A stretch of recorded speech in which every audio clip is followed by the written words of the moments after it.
What do you mean, Robbie? You don't want to rise and shine. You want to roll over and cuss? Actually, I know what you mean. See you out there. It's Friday, though. There's no reason to roll over and cuss when it's the weekend, freaking weekend, baby. About to have me some fun. It's the Wake Up America show. I'm your host, Austin Peterson. And if you are in a bad mood now, you'll be in a good mood soon. It's just so easy on Fridays. My wife, Stephanie, joins me live. Hello. I get to just chill. Good morning. Good morning. I really like the Rumble ads. I'm not going to lie. I just actually saw an ad before we jumped on here, and it was for a Byrna air compressed rifle or air compressed gun. Okay. Mostly for women. It's a non-lethal gun. Okay. And I'm actually interested in this. So Rumble is doing a good job. Okay. Yes, Rumble is doing a good job, and we have we have a related story to that today to talk about how great a job Rumble is doing. We're going to talk about. We have an announcement to make today. We sure do. We sure do. I know what people are saying. They're like, you guys are having a baby, right? That's what the first thing is that they always think. It's always, you're having a baby. And I'm like, no. Our baby is 7 months old. Yes. We've got one baby. Let's let them kind of, let's let her settle into this world before we jump off the cliff again. You know what I'm saying? Yes. Oh, they call them Irish twins when you have two babies really close together. Mm-hmm. I think that's the term for them. Yes. Irish twins, so it's like... Hold on, let me crank it up for the audience. Irish twins is like... within the first year? That's what they say? If you get pregnant just within when the first they're year? like really close together, yeah. I don't know exactly the time frame. Yes. Maybe someone in the chat can correct me on that or tell me what the definition is. Yeah, and just real quick, guys. So I see that you're saying Stephanie sounds fine. Austin sounds like he's on the other side of the room. I made some serious microphone tweaks yesterday. So yeah, feedback in the chat is good. Tell me if it sounds better now. I've cranked her up. If it's not registering well for you guys, then let me know. I did make the adjustment. Much better, says BB for Liberty. God, thank you. Thank you, BB. There's only so much like monitoring and like buttons pushing that can go on with one person that there isn't going to be some mistake that's going to happen somewhere. We can trust BB because he will give us his honest opinion. Well, and here's the thing. Brad knows how much freaking crazy like technology goes into making this happen. Oh yeah, he was on the radio. Yes, he does. He was actually the board operator for my show. I think a lot of people don't know that about Brad Beckman. He's our new staffer. Oh, he was there in the mornings with you? Oh yeah, Brad he controlled the board. So you see that little blue and like multicolored, all these buttons that are over here. Yeah. This is kind of like the board, except it was massive honking and board. It was uglier, but here's the thing, more powerful. The thing is, in some ways this is more powerful because it's so new. But board ops, like that is not, it's easy when you know it, and like John and Brad make it look easy. Mm-hmm. But like learning it and understanding the concept, the audio is the hardest part of a show. Yeah. The audio is the hardest part of the show. The visuals, the graphics, I mean, there's a lot of art to it, but honestly, with AI, it's pretty easy in many ways. Mm-hmm. But ensuring that in whatever environment you're in, that your microphones sound good. It depends on your microphone. It depends on your environment. Is there wind blowing? Are you indoor? Are you outdoor? It's so many things that can go wrong. I remember when you did a podcast years ago and you were actually outside at the old house in Jefferson City. Mm-hmm. And you were sitting in the grass on your lawn chair doing your podcast. Oh yeah, that's right. That's right. Yeah, I don't know why I did that. Oh, that was actually my first podcast back since I had moved to Jefferson City. So, I think that was for the Freedom Report, probably. Yeah, it was for my old podcast. That podcast had millions and millions of views. That back in 2013, if you started a podcast, you would get millions and millions of views. It's a lot different now. Everybody started a podcast in between then and now. So that's... like actually BX Bullet was talking about that on Twitter just the other day. And she was like, everyone's telling me to start a podcast, but she's going to write a book. I think it's fine. And listen, I'm an advocate for observing the herd and doing the opposite. If not many people are doing it, then you should do it. That was kind of why I started a podcast to a large extent. Now everybody wants a podcast. So now what should you do? Well, writing a book may be a good idea. Absolutely. Who wants me to write a book? What do you think? I think a lot of people... It's hard to say. It depends on the angle. The thing is, I wrote that libertarian nationalist manifesto sort of as a warm-up to prepare to write a book. And I have ideas, but the problem is that like what I want to write and what the public really wants to read to a large extent commercially, there's what's commercially viable. And then there's what I really am interested in and believe and think and say, which isn't to say that you couldn't be like a lost artist like Monet. You have, after your death, everyone will read your incredible manifestos. That's what will happen. Maybe some cult is going to start up 100 years from now, Stephanie. Yeah. And this cult will be centered around my libertarian nationalist manifesto. And then they win elections. Hazel's going to start a cult for you. They'll do the Roman salute. Yes. If you do mention working at FAO Schwartz and being on a Conan segment, everybody freaking loves that, man. They love the Conan, the fact that I was on the Conan They like the O'Brien show. behind the scenes stories. Like you have to talk about all the crazy stuff that you've been through in your life. That's what people want, the juicy gossip. The problem with that is, are there some juicy gossip stories about my life? Yes, absolutely. Did I almost get murdered while I ran for president of the United States and almost nobody knows this story? Yes. That's what you put in your book. You can, but it's the reason why they're not releasing the Epstein files or do you know why they're not releasing the Epstein files? By the way, we're going to talk about this morning. Because they're on the list. The government? Well, yeah.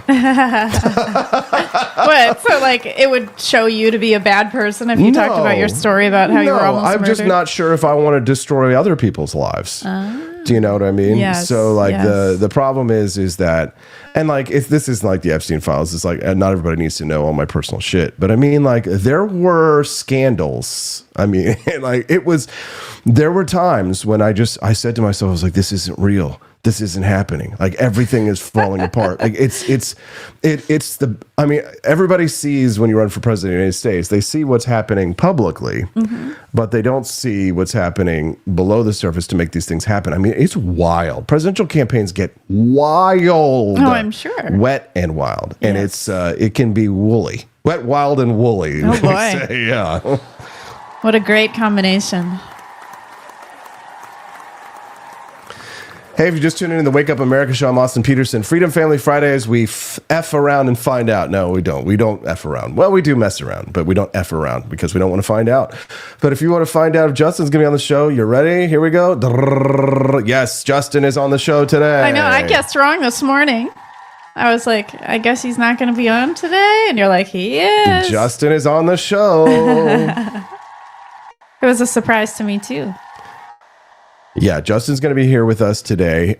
So click the like button. And if today's your first time watching the Wake Up America show, I'm sorry. No, I'm just kidding. Today's a great day to watch the show. I think Fridays are the best shows sometimes because we just play fast and loose. We play games. We do talk about the news. I do have some clips to respond to and react to. But on Friday, we like to take our time. We like to relax. We talk about more social issues, family issues. I introduce my family to you and share with you some of my more intimate details of my life. Freedom Family Friday is like my favorite. Freedom Family Friday is my favorite. And today we're giving away a gift to a monthly subscriber. We do. We have another one to give away. Yes, I already sent out Mighty Megatrons. It's in the mailbox.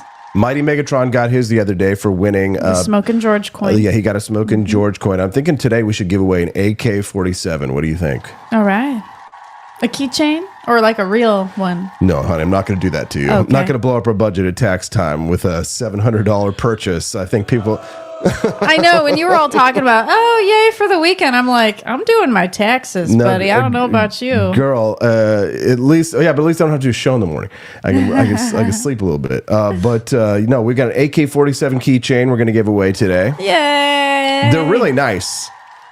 The AK-47 is the most popular one too, by the way. So It we've run out. People like the sniper rifles. Yeah, we had to order more actually. Yeah, we got sniper rifles, and they like the AK-47s. Surprisingly, the Tommy gun was not as popular as I expected it would be. Right. But there was the AR-15 style gun was popular. Yes. M16. Mr. Embry says, I just got in. Did I miss the Epstein file segment? Nope. I was waiting for you, brother.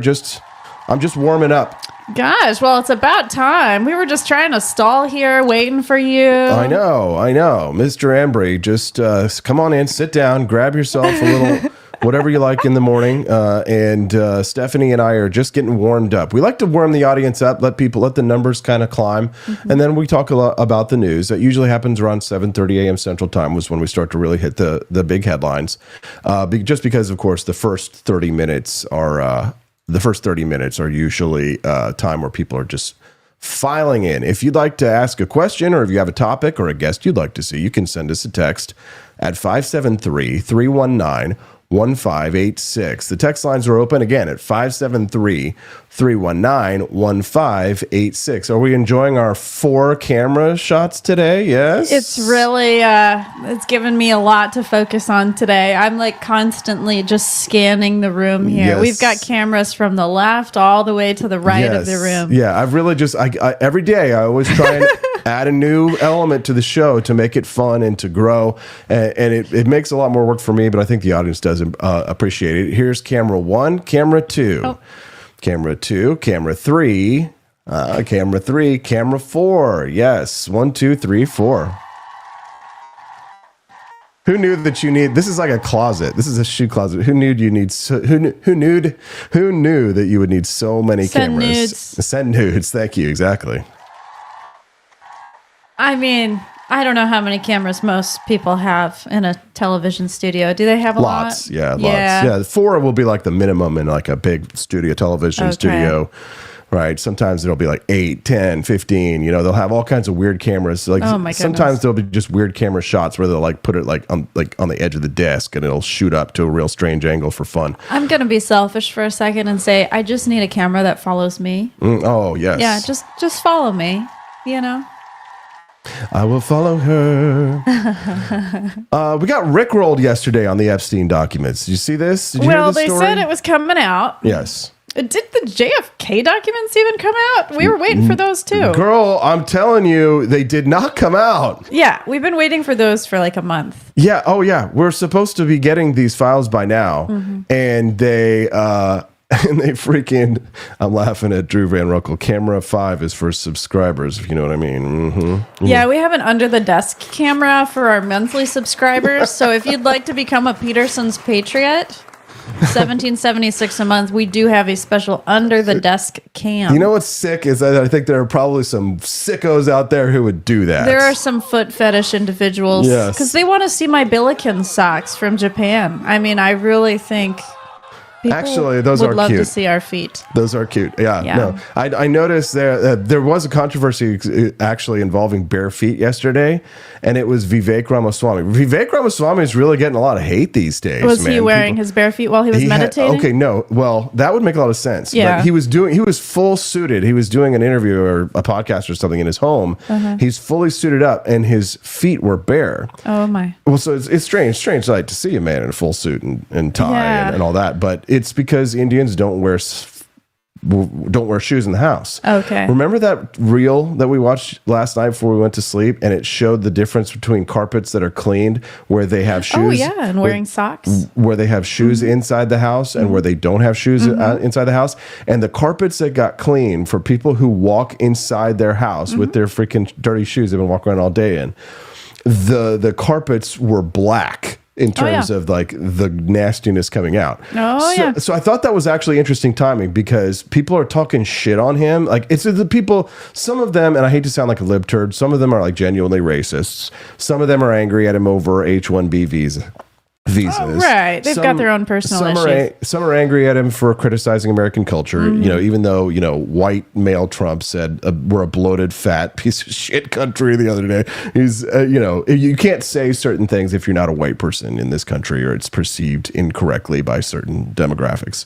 Yeah. So, I mean, and some of them don't like them because he is a libertarian nationalist. And to them, we are not valid nationalists to Hitlerites and shit. You know what I mean? Because even though we love America, we don't love America enough because we don't hate the same people they hate. You know what I mean? So it's like, we're libertarians. We're not conservatives, and we're not national conservatives. We don't share their views on social issues. We don't, we may be pro-life, but don't get it twisted. Like we don't dislike people automatically due to the geolocation of their birth, right? Oh, for sure. I do want to bring up the topic of shoes versus no shoes. When I grew up, I was not allowed to wear shoes in the house. Shoes are at the door. And so it's very weird that here in our house, we do welcome shoes. And I wonder if we need to change that rule eventually, especially as Hazel gets older and then she brings her friends in and everything. I never wore shoes in the house growing up. That was not accepted in my house. No. So I didn't understand why Vivek was getting so much hate, because my mother would tell me, take off your damn shoes and don't tromp around the house. And Absolutely. Stuff like that. I mean, when you want to keep a house clean and your floor is nice, shoes are not going to help you. Yes.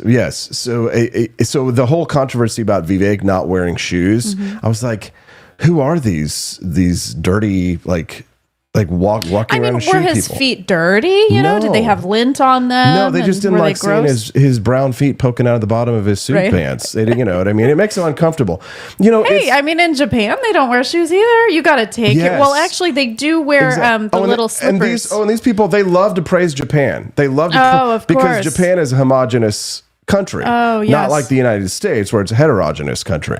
Do you want to know, when we went to our Ryokon hotel, take off your goddamn shoes. Yes, they forced us literally to take off our shoes at the door and put them in a cubby hole. Yeah. And then we did not see our shoes until we left that hotel. Yeah, you don't do that, right? You have a pair of slippers. I mean, you should see Japanese toilets. I actually saw a funny South Park mention. The South Park did a segment on the Japanese toilets. Really? Yeah. Oh, this is great. Apparently they finally are becoming more popular here in the United States. Like, they are catching on. Yes. They are, because Randy Martin, this is how they managed to get it to catch on for the American people, thank God. If South Park's going to save our civilization, I'm just saying. Yes. But they did a segment where Randy Marsh takes a nasty dump on a Japanese style toilet. He goes to Home Depot and they're selling one, and the thing is that it has a bidet in it, right? Yeah. Just like the Japanese toilets have the automatic bidets.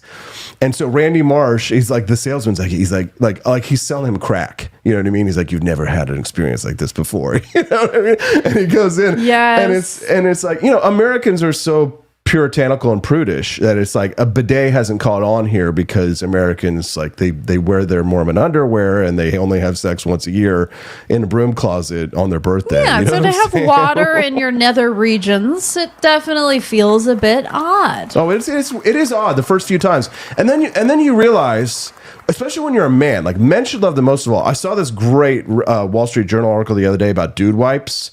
You know what dude wipes are? They're very expensive. And but they're making millions. Yeah. This guy's trying to get in Costco right now. It's a fascinating story. I don't know why they can't just use normal toilet wipes. Why did they have to be dude wipes? Do they smell like cologne? No, I have no idea. I don't use dude wipes, but I would use a bidet, because here's the thing, especially when you're a man, when you're out in the field or you're working out. I mean, after karate, say you take if you have to take a dump or something in the office or whatever. I mean, I don't know about a community bidet, but I mean, at least if you had one in your home, it's men should want them most of all. I mean, it gets nasty down there.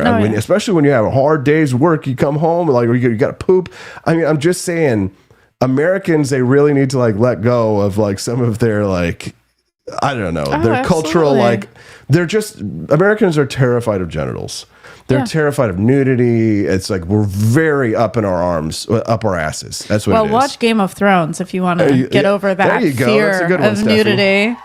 They've got a lot of nudity, including male parts too, not just female parts, which is really weird. Yes. So a bidet is a way to make sure that you're not and then sometimes like toilet paper, especially if you're unlucky enough to have like single ply or something and it's like really coarse, man, that'll rip you up down there if you're sensitive. So absolutely. That stuff will cut you, right? And not everybody has dude wipes sitting around. So. Right. Well, here in America, see, we're so old school. After I gave birth, they gave me this thing called a Perry bottle, and you fill it with water and you squirt yourself. And I'm just like, this is like a manual bidet. That's so stupid. Floby's mad just at get us. a bidet. Floby's mad at us. He says, these are the segments to get me to leave. I get it, Floby, and we love you, brother. Why is he leaving? Because we're talking about bidets and we're talking about South Park. See, you're one of the people who fears talking about nudity and private parts. And, you know, it's okay. This is desensitization. Yes, this is healthy. This is therapy for you, brother. Yeah, My absolutely. wife is a therapist. Stephanie take is a deep breath. In the nose, hold, out the mouth. Yes. It's okay. We got this. Oh, BB for Liberty. He's got an opinion on the dude wipes. He says dude wipes still mess up the septic system. They don't disintegrate the way it's advertised. They do eventually, but so we don't need that with all the sewer problems we've had out here in the country. Yeah, so we do have septic issues. Oh, sorry, I left the door open and now George is coming in. That's okay. But so we would be one to have to worry about what goes down our toilet because we have to do special treatments in our toilet like once a month. Waco, he takes dude wipes camping. Oh, yeah, that would be good. Yes. So that, you don't have a toilet when you're camping. Yeah, and everybody poops, Floby. Everybody poops. Well, I will say I don't use dude wipes, but I do buy the Cottonelle. They're like the toilet wipes that are flushable. They're just like baby wipes. Yes. Yeah. So it's like I basically use dude wipes. The problem with them though is like, if you use them in your house, that they do get blocked up. It's not as disintegrating as they say it is. Yeah. Right? So what you need to do is get a little diaper caddy thing and put your wipes in there just like a baby. People are saying they take them camping. Dude wipes are kind of crap because that's funny, Grizz Cheese, because they fall apart too easy. Got some to clean up while weekend camping when a shower wasn't available. See, there you go, another reason, right? Yeah. Right. But imagine a bidet. I guess if you're lucky enough to have a hose, you could just run a hose over yourself if you're camping. That would be very cold. The thing about bidets in Japan it was in the 80s. Is that the water temperature is controlled. It's warm. It is warm water. Yes. Oh, and the toilet seat is warm. Yes. And there's music playing. I mean, it's like a fun center in the toilet. Yes. You don't have to go anywhere during the day. Just sit on the toilet. Exactly. And it's warm. Yes. The seat is warmed. Yes. Seat is heated. And it makes noises. So if you're like one of those anxious people, there's a lot of people that like turn on the sink when they're going to the bathroom because they're a little nervous about people hearing. Are you serious? Oh my gosh, yes. I have no. Wait a minute. I used to have a friend with irritable bowel syndrome, and she used to turn on the sink in college. Because they don't want them to hear anybody to hear them. Yeah. Yes, when you're tooting. When you're tooting. You do not want people to hear you. Yeah. I'm sorry, Flo, but you're going to have to put up with it because this is just too funny to move on. Poop is always on topic. Thank you. Yes. Everybody poops. That is a children's book. Yes. We're going to be teaching Hazel that. And it is 7:30 though, so maybe we should give Floby some reprieve. All right, we're done. Before we get to the news, though, I think we should remind people we got we got Justin Peterson, another J. We've got Justin Peterson coming on at 8 a.m. Central Time. We are going to talk to him about the Epstein release and the Rickrolling. Did you hear about the Rickrolling? No, not Rickrolling. Okay. So the Department of Justice, I think, Rickrolled everyone with the Epstein files, where they did a link. This is the government, okay? The government posted a Rickroll to us, and it was them claiming that they were doing the Epstein file drop, and they literally Rickrolled us, Stephanie. So it literally was playing, never gonna give you up, never gonna let you down, when you click the link? Yes. Oh, that's awesome. Wow. There's humans behind the government. They like to play jokes. Well, here's the thing. Like, people were pissed, and I think rightly, because the government should not. Serious. Yeah, don't be screwing around with something like this. We're talking about people who are the victims of child, exactly. assault. This is not to be a joke. Well, here's the thing. It turned into a huge joke because here's the thing. I don't know how you feel about this, but and I know you don't really know these people, Stephanie, so much. Like most of the people who are our audience, they will know these people. But this is a photograph of a bunch of conservative influencers. I'll go ahead and pull it up on the screen here. And this is just one of many. And they all posted sort of like these clickbait headlines that were pretty much many of them posted almost exactly verbatim the same headlines. All of these conservative influencers, Steffi. Let me pull this up. And they had these logs, right? Epstein files, right? And in this, these are the conservative influencers. This is like DC Drano. This is Libs of TikTok. That's how you know her. That's the girl behind that? Kaya Rashik. Yep. Oh, I didn't know this she is Liz runs Wheeler. that. And this is Chad Prather. He looks like a country artist. Yeah, I think he was until he went like conservative media. But there. So thank you, Fiery Waco, by the way. We appreciate you. What did he do? He donated a Rumble rant. Thank you. Thank you, guys. We appreciate that. We appreciate that very much. And like, there's a lot of other photos where like Liz Wheeler is sitting there, and she's got. I could probably search them up. We're going to talk about. So what's Gene in their Hackman binders that they're holding there? So it's nothing really that we haven't already seen. It was just like redacted information that basically had already existed. Oh. It was like it felt like, and I think they were used as a photo op by the White House to, I don't know, just do a favor for the conservative influencers. And they weren't apparently even told they were going to get these binders, but it was just like this big op. It didn't even matter. That's terrible. At the end, because they didn't get any information that was useful. I wonder how Trump is feeling about this. Look at this. Doesn't he have any control over these things? It's hard to, well, it could have been the attorney general, because like Pam Bondi, the attorney general, has been like kind of teasing this out. Yeah. Right. And you got all these people here, these conservative influencers, right? And they're like smiling. And it's almost like they're kind of. So they're like, haha, I've got it. Well, here's the thing. It's almost like. I got the information. Well, here's the thing. We're influencers, right? So, like, a lot of the people online, some of them are very jealous of them. Yeah. Right. And so, like, there's a lot of professional jealousy here that they weren't included in this, document drop. So, a lot of people were throwing shade at these conservative influencers for this photo shoot. See, Liz looks pleased as punch. And why? Because they know that, not because they care about child victims, but because they know that this is going to get on a lot of clicks. Oh, of course. Right. And so now what they're supposed to be doing is they're supposed to be releasing the information inside of their binders. And they didn't. Well, until like later. So here's the thing. They were all going to slow drip it out. Mm-hmm. They weren't going to like just take the information and post it out. They were going to slow drip it. Why? For clicks. For clicks. Yes. Yeah. So they've stopped being called conservatives, and they're being called clickservatives, which is the new sort of like pejorative. Yeah. Clickservatives. Absolutely.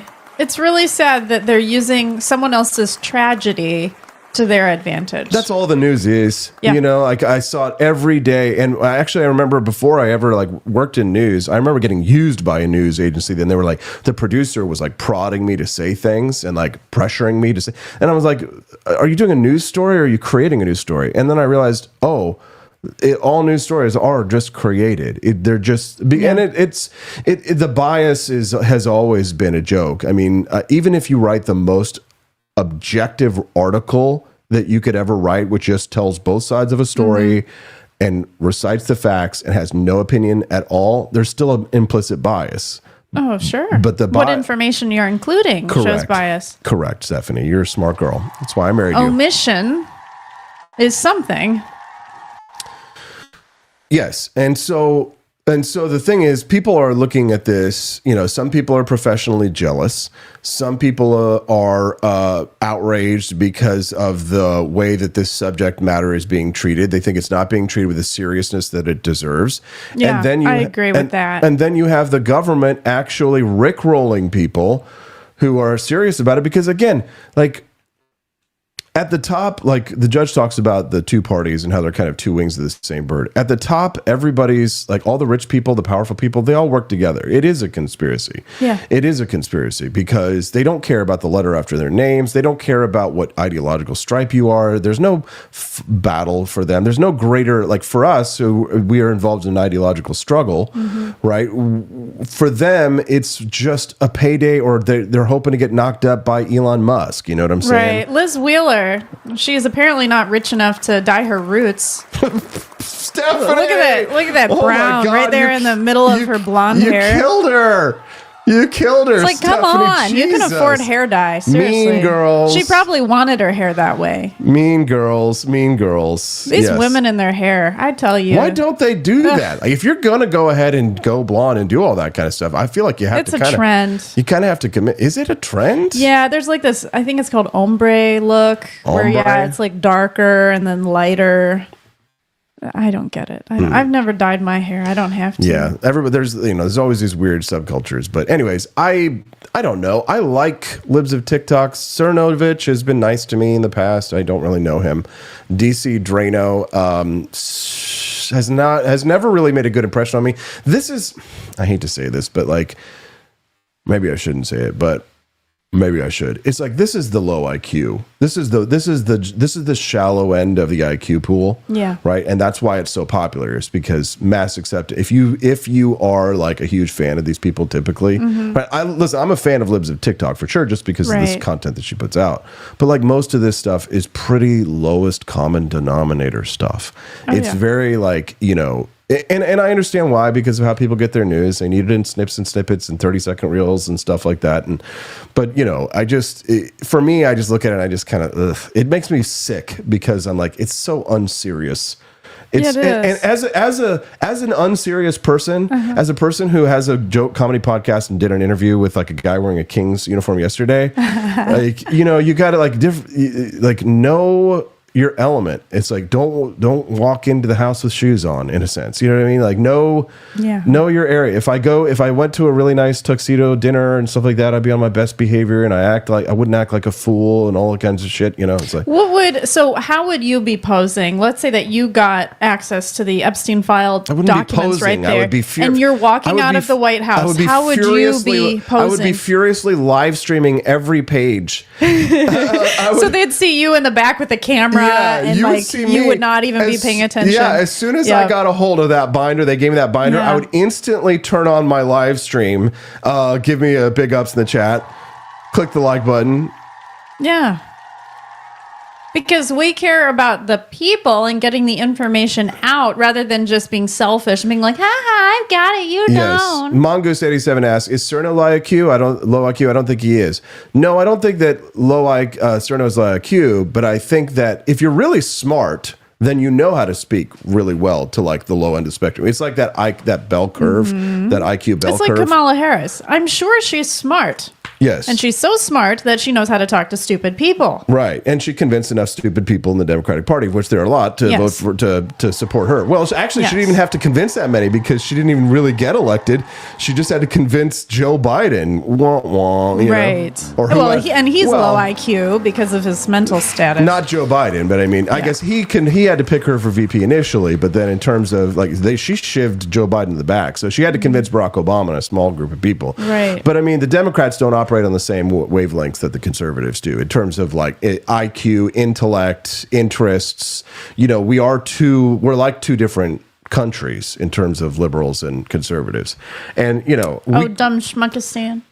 Dumb schmuckistan. Correct, Stephanie. Yes, that's a good one. Yes, we have a mug that says, shows our divided country, and the blue people are dumb schmuckistan. Yes. Sign of Jonah. He's smart. He says, I'm smart enough to know how to talk down to people without them knowing it. That is a good skill. Ooh.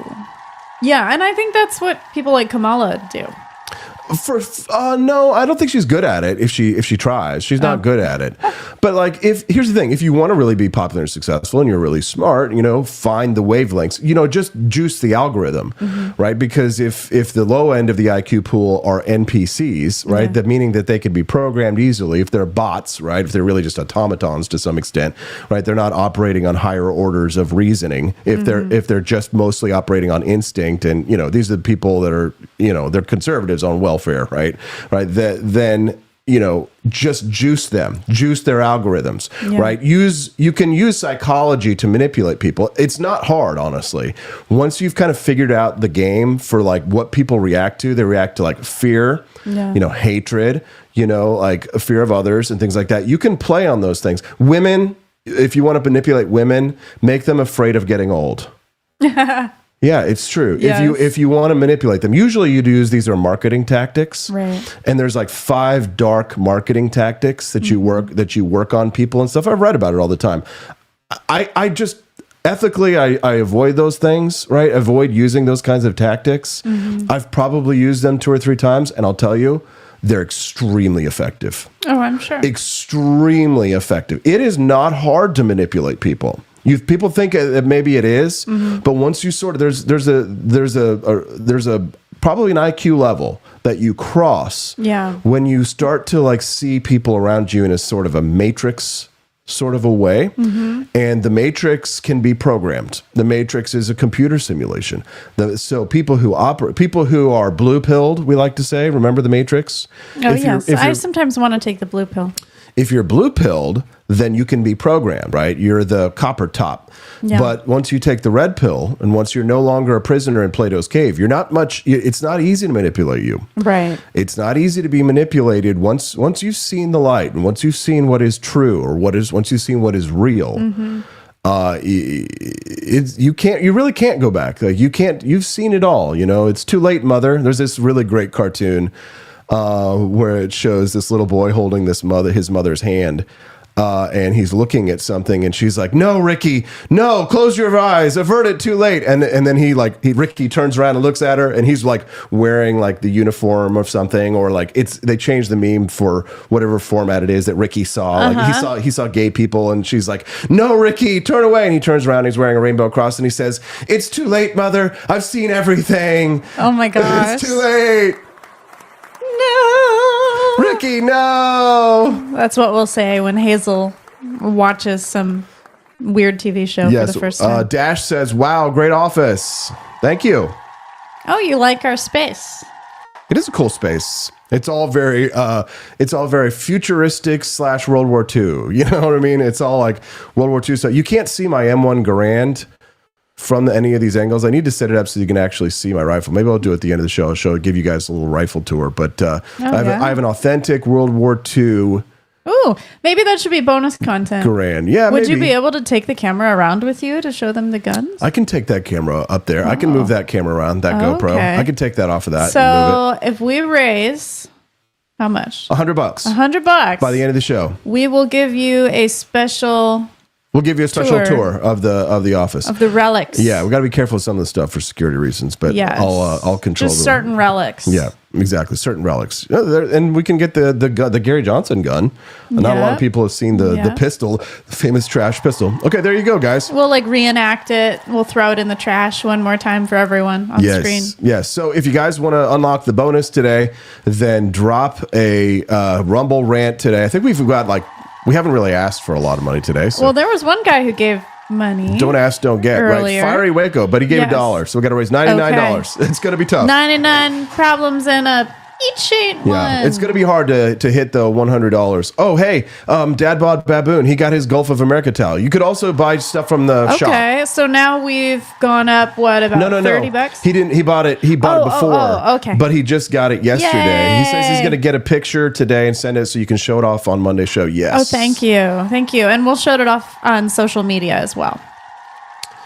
Yes. So if we hit $100 either in Rumble Rants or in purchases made at forlibertyshop.com, then we'll give you guys a little studio tour. How does that sound? Cool.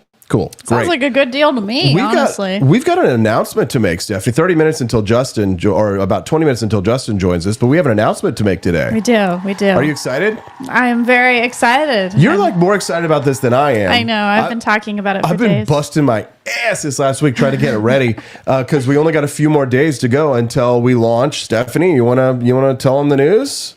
All right. So as I've been telling all of you when I talk to you, we are continuing to expand the For Liberty Network as much as we can. And with your help, we have been able to do that.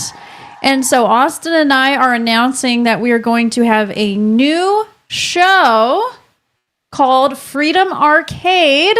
And it is a video game streaming show with Austin and I. There we go, baby. On Tuesday nights at 9 p.m. Central Time after the baby goes to sleep. We're going to be playing all kinds of games. I'm an aspiring gamer. I'm not very good at gaming, but I love gaming. So I finally get to live out my dream. There you go. We're going to be playing games, and we'll be playing games with the audience. It won't always just be a video game. Right. Sometimes we can do something called Jackbox games. Where we can actually play with the audience. If you like log in with a special code, you can play trivia with us. So we can all play remote. Yes. So so we're gonna download some of those games. So we'll have like trivia nights. We will have like video game nights, and then maybe if we can figure out a way to make like board games work, we could. I mean, we've got 4 cameras. We could do Pictionary or charades. We could easily and we could easily set it up to where if we want to have more guests in here, like actually play like a role playing game or something. Right. D&D. I mean, it's unfortunate that takes hours and hours and hours. I know. Wouldn't it be cool if we had like a Liberty D&D group? That'd be awesome. That would be fun. I would love something like that. But we can find a way to make it work, and we can easily get 2 or 3 more people around this table. We just back everything off and all the cameras off, and get a couple more people in here, and we could play some games. And so when is it going to be, Stephanie? All right. So it's starting this coming Tuesday at 9 p.m. Central Time. So mark your calendars. It'll be right after Daniela Pinsak's show. Yes. So Whitey White says, play the original Nintendo you grew up playing. That would be awesome. I have one. I wish we could play Mario Kart and all that, but we don't have a Switch. Yeah, we'd have to have the Nintendos and something like that. I have an Xbox, but we're just going to use Steam for now, until we figure out, like, because attaching a Nintendo to this setup, I mean, I guess there's probably a way to do it, but I don't know. I mean, there's probably some $100 custom Switch that you guys like put it to make sure that your connection can come through for like HDMI, you know what I mean? Right. Because the old 8-bit Nintendo didn't have an HDMI. So you can't play Nintendo games on the computer. There's like no platform you for can, but it's not legal. Oh, okay. We got to do legal things. Yeah. So Aaron Kretchel's hitting us up and said, if you guys ever played Division 2, hit me up. I'm Spell Viper on PlayStation. Hell yes. Aaron Kretchel's a hell of a good guy. Nice. He's an influencer as well. He's got a big old long beard. He actually looks like the mascot for our new show. Do you guys want to see should we show them the mascot? Austin has been really busy making graphics for our show, and they are really, really cool. Yeah, so I've been working really hard to like put together some of the elements for our show, and if you want to sell merch, you got to have a mascot. So I came up with a really cool mascot for the show. His name is awesome. Yeah, his name's awesome. I'll go ahead and show him the bonus. I'll show him the intro video, which is like the standby screen for the show that I created. It's like 30 seconds, but should I show it to him, Steph? You want to let me see it? Yeah. Okay. Oh, that's so cool. It's nothing too special, but it's just our mascot's name. I'm still remembering his name. His name is Rifle Mage Mick Boomstick. Yeah, or no? Yes. Yeah, it's Mick Boomstick. Yes. Rifle Mage McBoomstick. That's correct. That's going to be our Rifle Mage McBoomstick is our mascot for the news show. Freedom Arcade. Here comes the show them the meme, says Aaron Kretchel. Which meme? Oh, I will. Enjoy our little intro video for our upcoming show on Tuesday nights, Freedom Arcade.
There you go. It was Rifle Mage McBoomstick.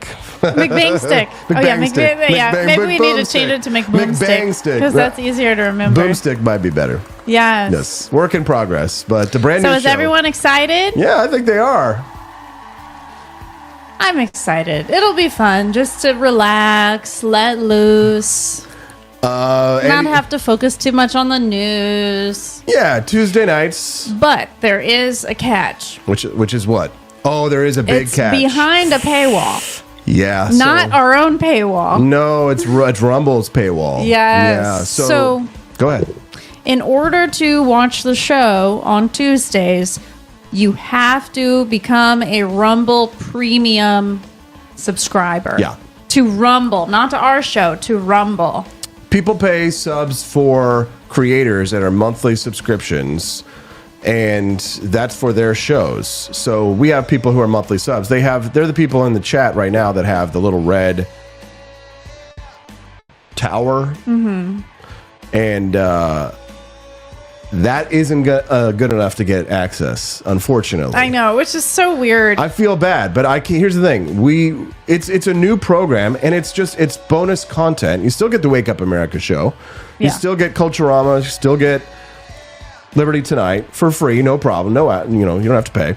But in order for us to be a part of their creator program, Rumble's creator program, and we had to hit 30 hours of programming this month. We had to qualify. Yeah. It was not easy. Right. They have certain requirements of us in order to be part of this program. And so we really can't control it. It's just all on them and what they tell us we have to do. So we would choose it to be available to everybody. Yes, but we need to create 5 hours of exclusive members-only content. And so we decided, Stephanie and I, that in order to fulfill this obligation to Rumble and to produce more fun content, we thought, hey, let's do just a low-key gaming stream. What's a good time that works with our schedules? Because we have a busy schedule, man. We're working out 3 days a week, hitting the YMCA. I'm teaching 2 hours of karate. We're raising the baby, doing this, it's a lot of work. Trying to actually have a life and try to have relax. A life, right? So 5 more hours of content a month. That for Rumble's creator program, it's more than you think to try and make something like that happen. So Tuesday nights, 9 p.m., 90 minutes, gaming with me and Stephanie. It's part of the Rumble creator program. If you want to be a part of it, here's the thing. I know a lot of people are going to be like, oh, okay, well, I'll just go sign up for their Rumble Premium right now.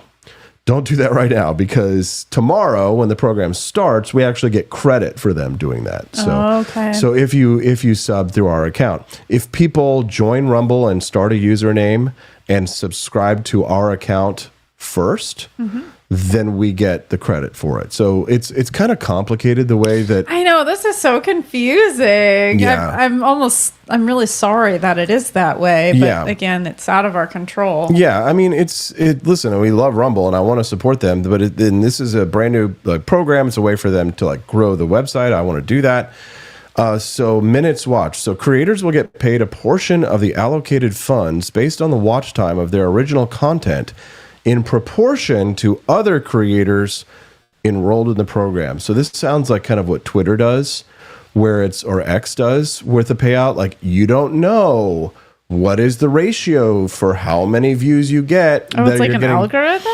There's three monetization opportunities. One of them is it basically compares how many people you're getting signed up, or minutes watched, how many minutes are watched compared to other people who have minutes watched in the. So they have like a pool of cash, and they divide it up, in theory, evenly in proportion to your number of views compared to other people's. So minutes watched. If there's like a Dan Bongino or something that which there comes will be out. Yeah, there are going to be people who do this, and I'm sure Russell Brand, there are people who got early access to this, and they did a beta test of it. So I'm sure it was like Russell Brand and like all the big ones and stuff. So we're going to be overall relatively small compared to other people, but we could still get rants and yes, we still can get ad rants. money and stuff. Yeah, like that. and it's another opportunity to advertise our products, and have fun with people and create more fresh content and have opportunities for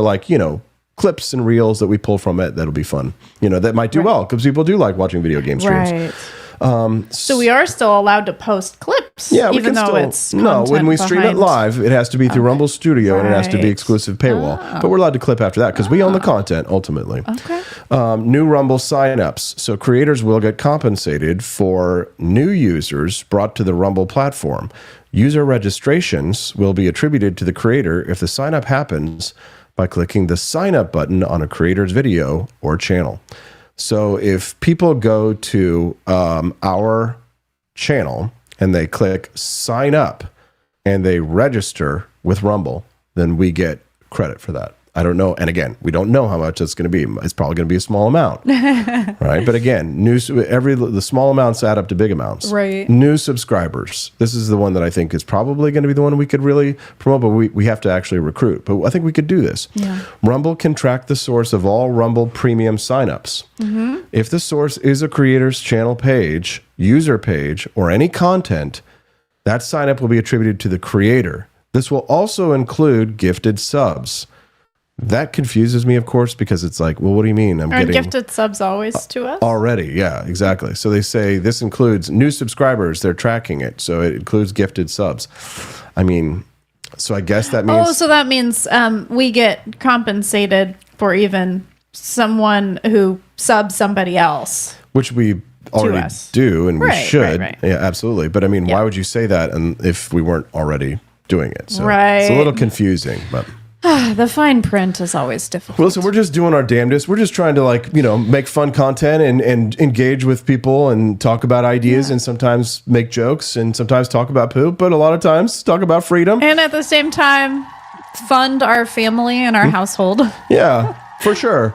I mean, we're pretty transparent about the fact that what we don't reinvest back in the business, which is a lot, you know, goes right back into our babies' diapers and formula and all that stuff. And that shit ain't cheap, as most people know. No, it's not.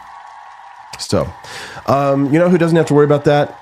Gay people. Your brother. Yeah, my brother, Justin. He never has to worry about that. Well, he could adopt. He could. Yes. You know what the conservatives call that? They call that like buying a baby. And he could also do surrogate. surrogacy. Yeah, that would definitely be buying a baby. Buying a baby, too. yes. I didn't. Did you know you could buy babies? Buy babies? You just do a surrogacy. Buy baby buying. Oh, I know somebody who's How much done do you think we could get for Hazel? Would you say? How much is? Oh.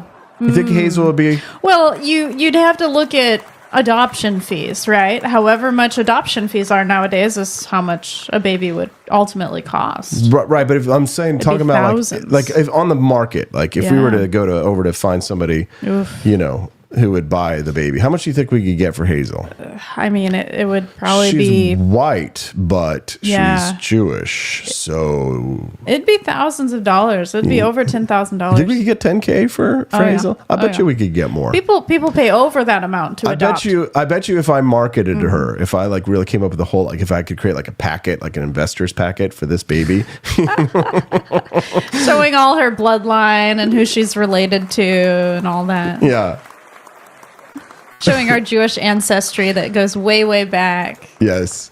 All right, guys, we got to run. My brother Justin Peterson is joining us live here in just a few minutes, so don't go away. We'll be right back with JP. We're going to talk to him about the Epstein file drop and anything else that you'd like. I've also got a game to play for all of us if we want to play. It's called Hoax or Headlines. Ooh. Hoax or headline. We'll talk about like if it's a real headline. We'll be right back. It's the Wake Up America show on the 4 Liberty Network.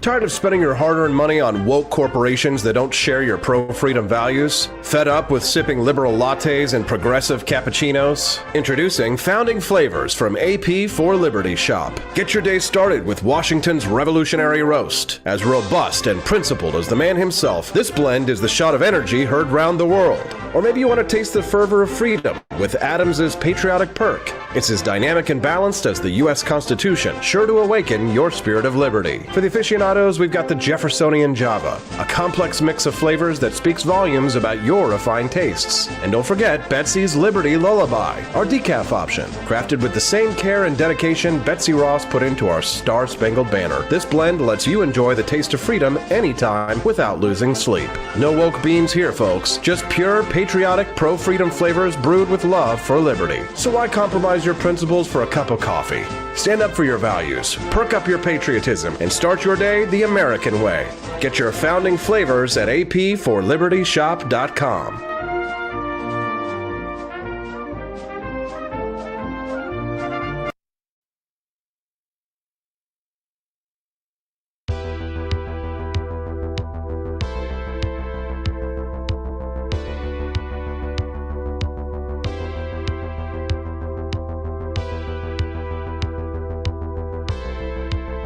Are you tired of the strange radioactive effects of leftist culture?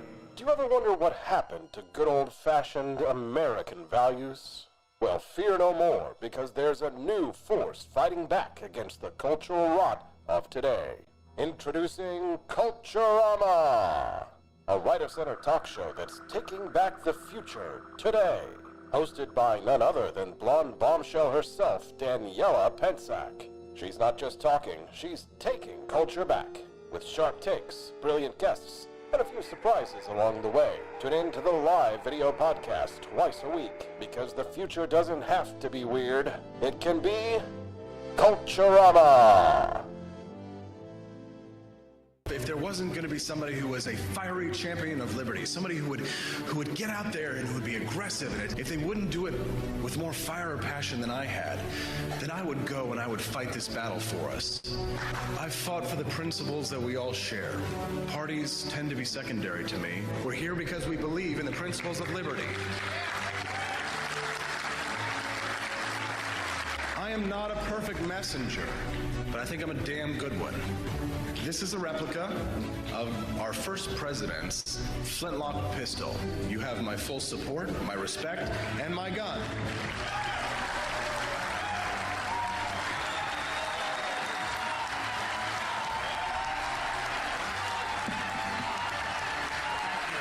I think that the heart of my philosophy is much more libertarianism than Well, that's the fashionable word these days, I guess. A conservative is no longer just that. He's a libertarian. And always has been.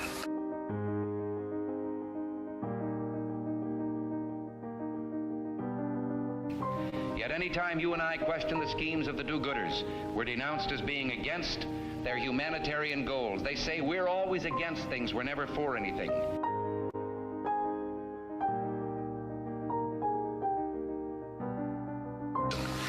What is fascism? Fascism is private ownership, private enterprise, but total government control and regulation.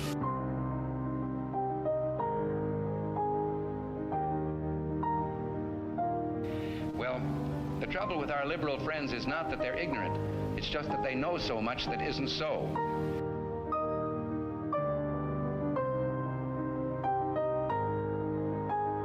If we lose freedom here, there's no place to escape to. This is the last stand on earth.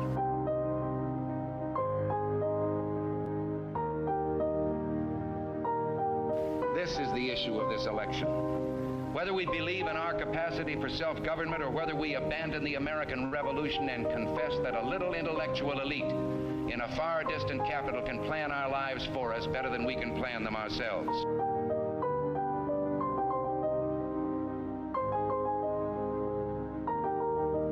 The conservative, so-called, is the one that says less government, get off my back, get out of my pocket, and let me have more control of my own destiny.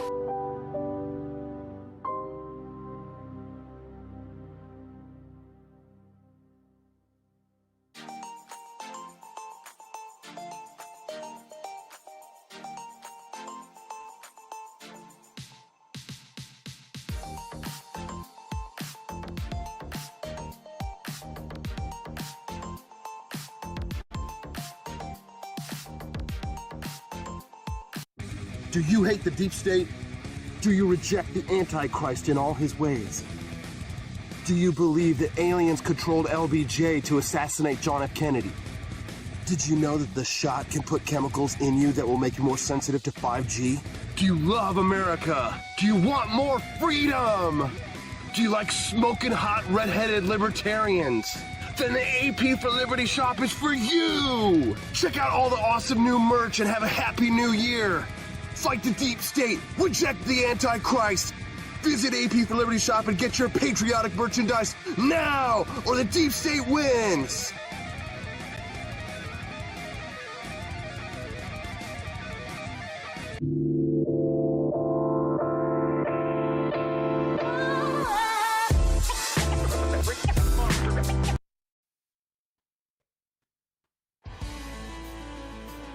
Good morning, Rise and Freedom.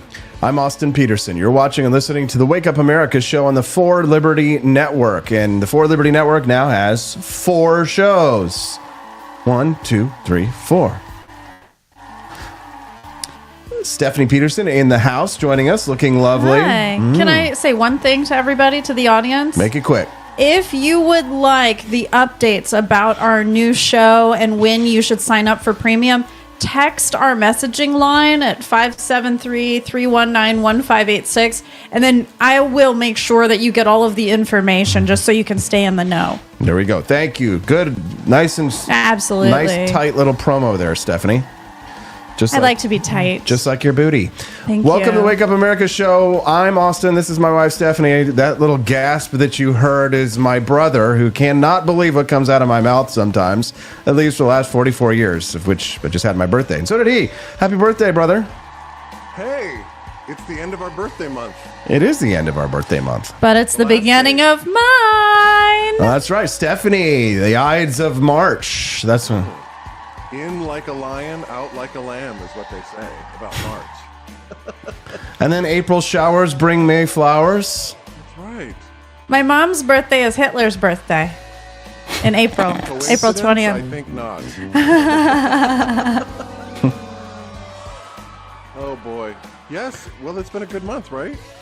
I mean, yeah, so far I kind of dislike the few extra, like the lack of the 28, 29, 30, 31 days, to kind of get everything in, because it doesn't feel like the rent or the mortgage, like you still owe the same amount, even if it's a few different days. Does it even out? Like sometimes I don't understand these things, but aren't we paying like the same amount and getting a few like less days, a few fewer days? There's less days in February. Right. Correct. Right. I think it all evens out. Bills are all the same, but they're due, but they're all the same that you had if you had 31 days, right? But you don't really get 31 days, but you still have to pay.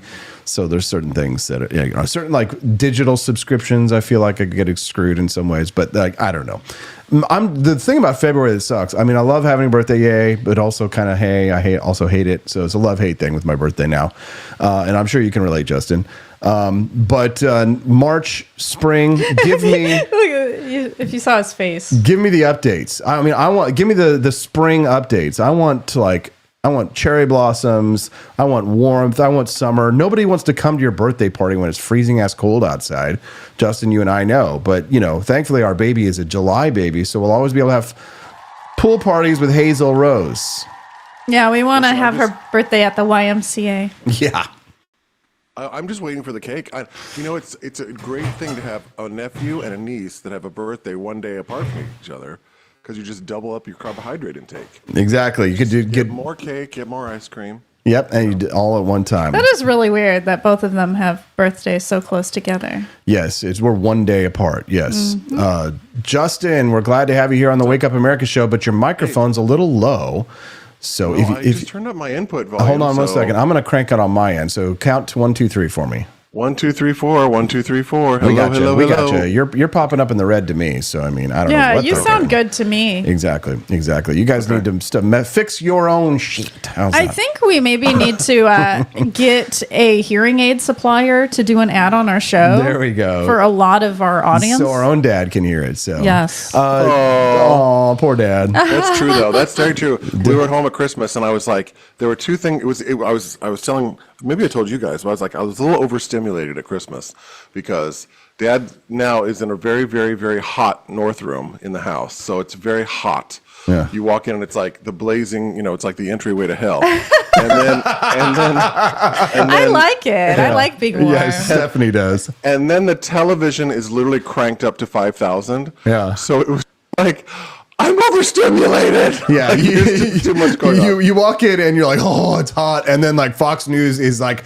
at 99 out of 100. You know, it's very loud. So literally, you're sitting there, like, and Dad's like, I'm gonna go down and farm, get some roasting. What? What? No, but I can't hear you over the television. No, it's like we're just teasing our dad. We love him, but it was for me, it was having his phone. He'll be in public and he can't hear his phone, and he wants to listen to something one of his friends sent him on Facebook, and he listens to that at top volume. Oh, we were in a really nice Italian restaurant for your birthday. Yeah, he does that. So he can't hear it. So he plays it max volume in public, right? Which we rightly chastise those who get on like trains, subway trains, and do things like that. But you go to a nice restaurant, definitely do not do that. But it is kind of hard to have a conversation when he's like, he'll like pull the phone out and he'll be blasting at full volume, and it's like you're speaking to somebody else, but he like puts the phone like it is some meme, and you're just like, and like, unfortunately, Dad doesn't have the dankest memes. You know what I mean? They're more like they're boomer tier memes. Boomer tier memes. They're the dad memes. Dad joke memes. Yes. Yeah. I appreciate that. We love him. We're just of course, but it's just the volume is like. Oh, right. The television volume is very high. Although they do make headphones now for people that have, so you can have the TV at maybe a normal volume, and then people can wear like assisted, Bluetooth headphones. You can buy those for Christmas if you'd like.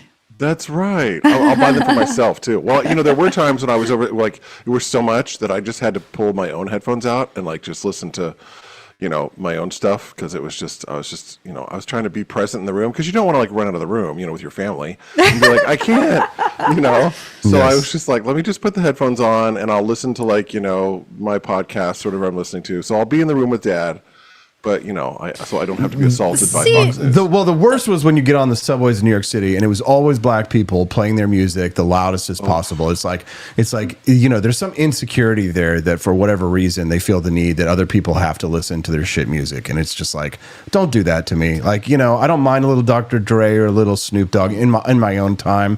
Don't bring a fucking speaker onto the subway and pretend. Well, yeah, it's funny you say that, because that was going on in the 80s. Do you remember they used to have boom boxes, and the kids would literally go to the subway trains with their boom boxes. They would bring a cassette player that was huge with the big handle and get on the train with their music. That's almost like a historical precedent, that people just do that. It's like, I obviously have had a lot of therapy, so now I look at that and I go, oh, look at that act of aggression. What an aggressive act on other people to do that to people, Yeah, that's how you know that there's some mental problems that they suffer from. Can I just say, though, I think it depends the household that you grew up in terms of your noise tolerance, because I grew up in a home where my family speaks at very high volume. TV is loud. Everything is loud. And so Austin actually sometimes has to remind me to lower my volume because I talk loud as well. So I think it's what you get used to in your family. Right. It's true. We're not Italians. Yeah. We're not, and Jewish people are a lot like... It's like we're not Italians. Jewish people, like, we show love by talking loudly and by cutting other people off. So we're a lot like Italian people, where like someone's telling a story and we're like, oh my gosh, no way. Really? Oh, really? And we're just like talking over each other, but it's because we're so interested in the conversation. Here's the thing. Pillow talk, should be whispered. Okay. So like sometimes like I'll be literally laying right next to her and she'll talk at me full volume. And I'm like, I'm right here, let's relax. Because like to me, I'm right here. It's like loud voices to me, it's agitating, like when people are speaking loudly and aggressively at you, like it's, to me, I find that to be irritating. It's kind of like if I'm standing right in front of you, obviously I can hear you. I don't need you to shout at me. I'm quite, I am loud. Now we do have to shout at Dad, which is unfortunate because of his hearing loss, but I don't have hearing loss. So speak to me like a normal human being. I'm standing right in front of you. Like I guess, I'm I'm not a conservative, but I do sometimes feel like that desire to control others, where like I'd want to like, you know, when people are being so obviously blatantly disregarding other people in whatever environment they're in. You like to control people who are obnoxious. If they're obnoxious people, like they don't get a pass from me. They just don't, right? Well, like I said earlier, it is an kids. act of aggression. Yeah, it's an act of aggression. And I don't if put up someone with it from aggresses kids. Yeah, no, but if someone is aggressing you, Yeah. you just like, oh, you know, it's like someone pushing you around. It's like they're just doing it in your ear holes. Right, but why are you pushing me around in my ear holes? I'm gonna use a cuss word, so turn down your volume, okay? But and I'll tell you this story. You remember this, Stephanie? But it's like some people don't know when to shut the fuck up. People in their lives, they haven't been taught when to shut up. And when to keep their goddamn mouth closed. And I'll tell you that you know, we had a situation where I was teaching a class and a parent decided to, while I'm teaching, start speaking and coaching the child, and I had to gently restrain the parent from doing so. But that's unacceptable behavior, and of course, it's a lot of it matters in your environment. If you're an Italian family over a big spaghetti and meatball pasta, you know, everybody's yelling at each other at Christmas, like that's obviously it's a completely different thing. But certainly do not speak when someone else is teaching. Like you as a teacher, Justin, should know this. Like I don't know if but parents can be the hardest to restrain. Right, kids can be kids are easy. I've made kids cry all the time. I made a kid cry last week, but you know, it's like shut up. You know, close your mouth. Like don't speak. Right. Don't say anything. Right. Do kids talk to me? I say you don't say anything. I'll ask them a question to try and trick them, and if they respond, I say you failed. You screwed up. Don't talk. Keep your mouth closed. It's about discipline, and people don't have discipline, and they don't have respect. I don't know. I have a different opinion on this. Like, for example, is it the wrong opinion? Yes. I don't want to like give away too much information about, you know, the class that you're teaching, but like there have been kids who are not good listeners and who do not listen. And I honestly think that some parental intervention may be helpful just to get the kid to listen and to be like, hey, listen to the teacher, focus. But that's not what they're doing, really. I mean, they should. But they think they're helping, and they're not. But they think they're helping, and they're not. And even in your ideal scenario that you've painted up, which doesn't exist, Stephanie, like it's too much chaos. It's not. They need to be centrally focused. If the teacher is going to fail, at doing their job. If the teacher can't do it, then they're not doing their job. All right, okay. And it's a commentary on what the teacher is doing. If you aren't shutting your gob, right, when the teacher is doing something, and if you don't like what the teacher is doing, take them somewhere else, right? You're paying for the services and things like that. Right. Or you have a coach of a team, like take them, find another team to play on or something like that. If you can't keep your mouth shut, right? Yeah. When you do a group activity, if you have a teacher, like you have to like let the teacher teach. Like I'm a dictator in that way. It's like being the president and being able to control your cabinet. The president is in command. The president is in charge. It's like a military thing. You don't need people in the military underneath the sergeant. You don't need you don't need the mother of the private first class to start telling the sergeant how to command the drills. You need the mother to shut the hell up. You know what I mean? Yeah, I mean, this is the same thing with parents with me. Obviously, you can imagine I work with stage moms, you know, to some degree. Not all, but, you know, I mean, yeah, they want to come in and tell you what their child is going to do and how they're going to do it. And I just think, you know, I don't come to your job and knock the dicks out of your mouth. So why don't you not tell me how to do my job? Okay? How about that? How about you just not tell me how to do my job? Okay, thanks. I've also found a correlation, and this is obviously anecdotal, but the more helicopter, the more interfering the parent is, the less talented the child. Because I think that it's the parent's insecurity about their own child's lack of talent or discipline or whatever that makes the parent overcompensate. Because I've had the most amazing and talented kids whose parents are like, "Are they any good?" You know, and I'm like, "Are you kidding?" Like their kids are so talented, and they're just like, "Okay, we're just kind of going along and helping support, you know, Bobby's work and what he's doing." And then you get one kid who's like, you know, can't sing 3 notes in tune, and it's like, "Oh my God, she's gonna be a star." I'm like, "Oh." I mean, everybody has different teaching styles, and I think if I were teaching something else, I think I would be less strict. But because of how, I mean, I've put a lot of time and energy into learning the martial arts. And so I take it very seriously, and the style that I teach is a very serious art. You're not supposed to talk. You're not supposed to speak. Your parents are not speaking from the sidelines. You're learning how to breathe. You're learning how to relax. You're learning how to explode and how to control yourself so that you can control others. And so, I think it's disrespectful, not just to the teacher, but to the art form, to not teach it as the way that it was meant to be taught. And a lot of people teach martial arts, especially American style martial arts and things. A lot of people, the way that they teach it is very lax. The American styles are more lax. Yeah. Right. And it's not to say that I'm not like a fascist in there or anything, but I do play music, which is not necessarily completely traditional, but I do think it helps people get through things. But at the end of the day, America suffers from a respect problem. It suffers from a discipline problem. Discipline. Yes. I'm gonna let you go, Justin. But it's not, the seed oils aren't making you fat. It's your fat ass going to McDonald's and not going to the gym. Okay. You know what would get rid of this whole problem? What? My sister used to go to gymnastics, and the parents, the audience area used to be behind glass. So I think they need to have like parental area behind glass so that you cannot hear them. That would probably just help a ton. Sign of Jonah says, teach your little Hazel that when it's raining, that God's crying, probably because of something she did. It's a fun thing to do to your kids. Oh, I used to learn that God was getting a strike at bowling when the thunder crashed. Oh. I like the one where they take the kids to the burn down shack and they say, like, we're going to Disneyland. And then they go to the burn down shack and they're like, oh no, Disney burned down. Oh my totally goodness. Something our dad would do, by the way. Dad would totally do that. See, I'm not a jokester in that way. I just can't deal with those jokes. Dad used to prank us all the time. Dad used to do that all the time. Oh gosh. April Fool's was Dad's favorite holiday has always been April Fool's. Right? Oh, totally. No. Absolutely. I was going to say, though, regarding discipline, this is the thing, this is the intersection where I'm at right now because, obviously I come from a classical musical background, right? And I'm going to be on somebody's show tomorrow talking about, basically, I'm having to come out more and more and defend Western civilization. It's the craziest place. I never thought when I was in college that I'd be like having to go and defend these ideas against the encroachment of the colonialism bullcrap and everyone that, white, male, cisgender, colonialist, whatever. And I'm just like, oh my God, here I am. I guess I have to defend classical music now. But the thing about classical music is, like you're talking about with karate, it accepts no half measures.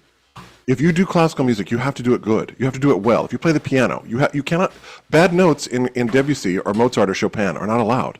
Like, it requires attention. It requires focus. It requires discipline. And, those things in music education, which we talk about all the time as teachers, is that it can affect other parts of your life. Yes, it's true. If you can become disciplined in your music studies, you can become disciplined in other areas of your life. But this, like what you're talking about, Austin, we're now having this like lowering of standards where it's like, well, it's okay that you don't, everyone's feelings now have to be talked about. It's like, I don't care about your effing feelings. Can you play the B flat, please? Right. Play the B flat. Yeah, it's not a therapy Your fingers session. are not going in the right place. It's not therapy. It's not therapy. It's here. You're here for some discipline, right? We're gonna crank you out, and by the time you're done, it's like coaching people for track and field, or the football. What do you think the football coach says? Move your ass, son. Get up off of your feet. Get on your feet and go. Right. Stand up. Be a man. Let's do this thing. You got to have that attitude about things. But with our society has gone soft, Justin. It's more. You don't make me feel bad. Don't make the child feel bad, right? Don't do anything like that could affect their psychology. And it's like, but I am trying to affect their psychology. I need to get into their brain, and I need to tap into their animal side of their brain, and I need to find it and teach them how to tame it, how to tame that side of them, right? Well, and the other thing is, go ahead. The other thing I was going to say is frustration, right?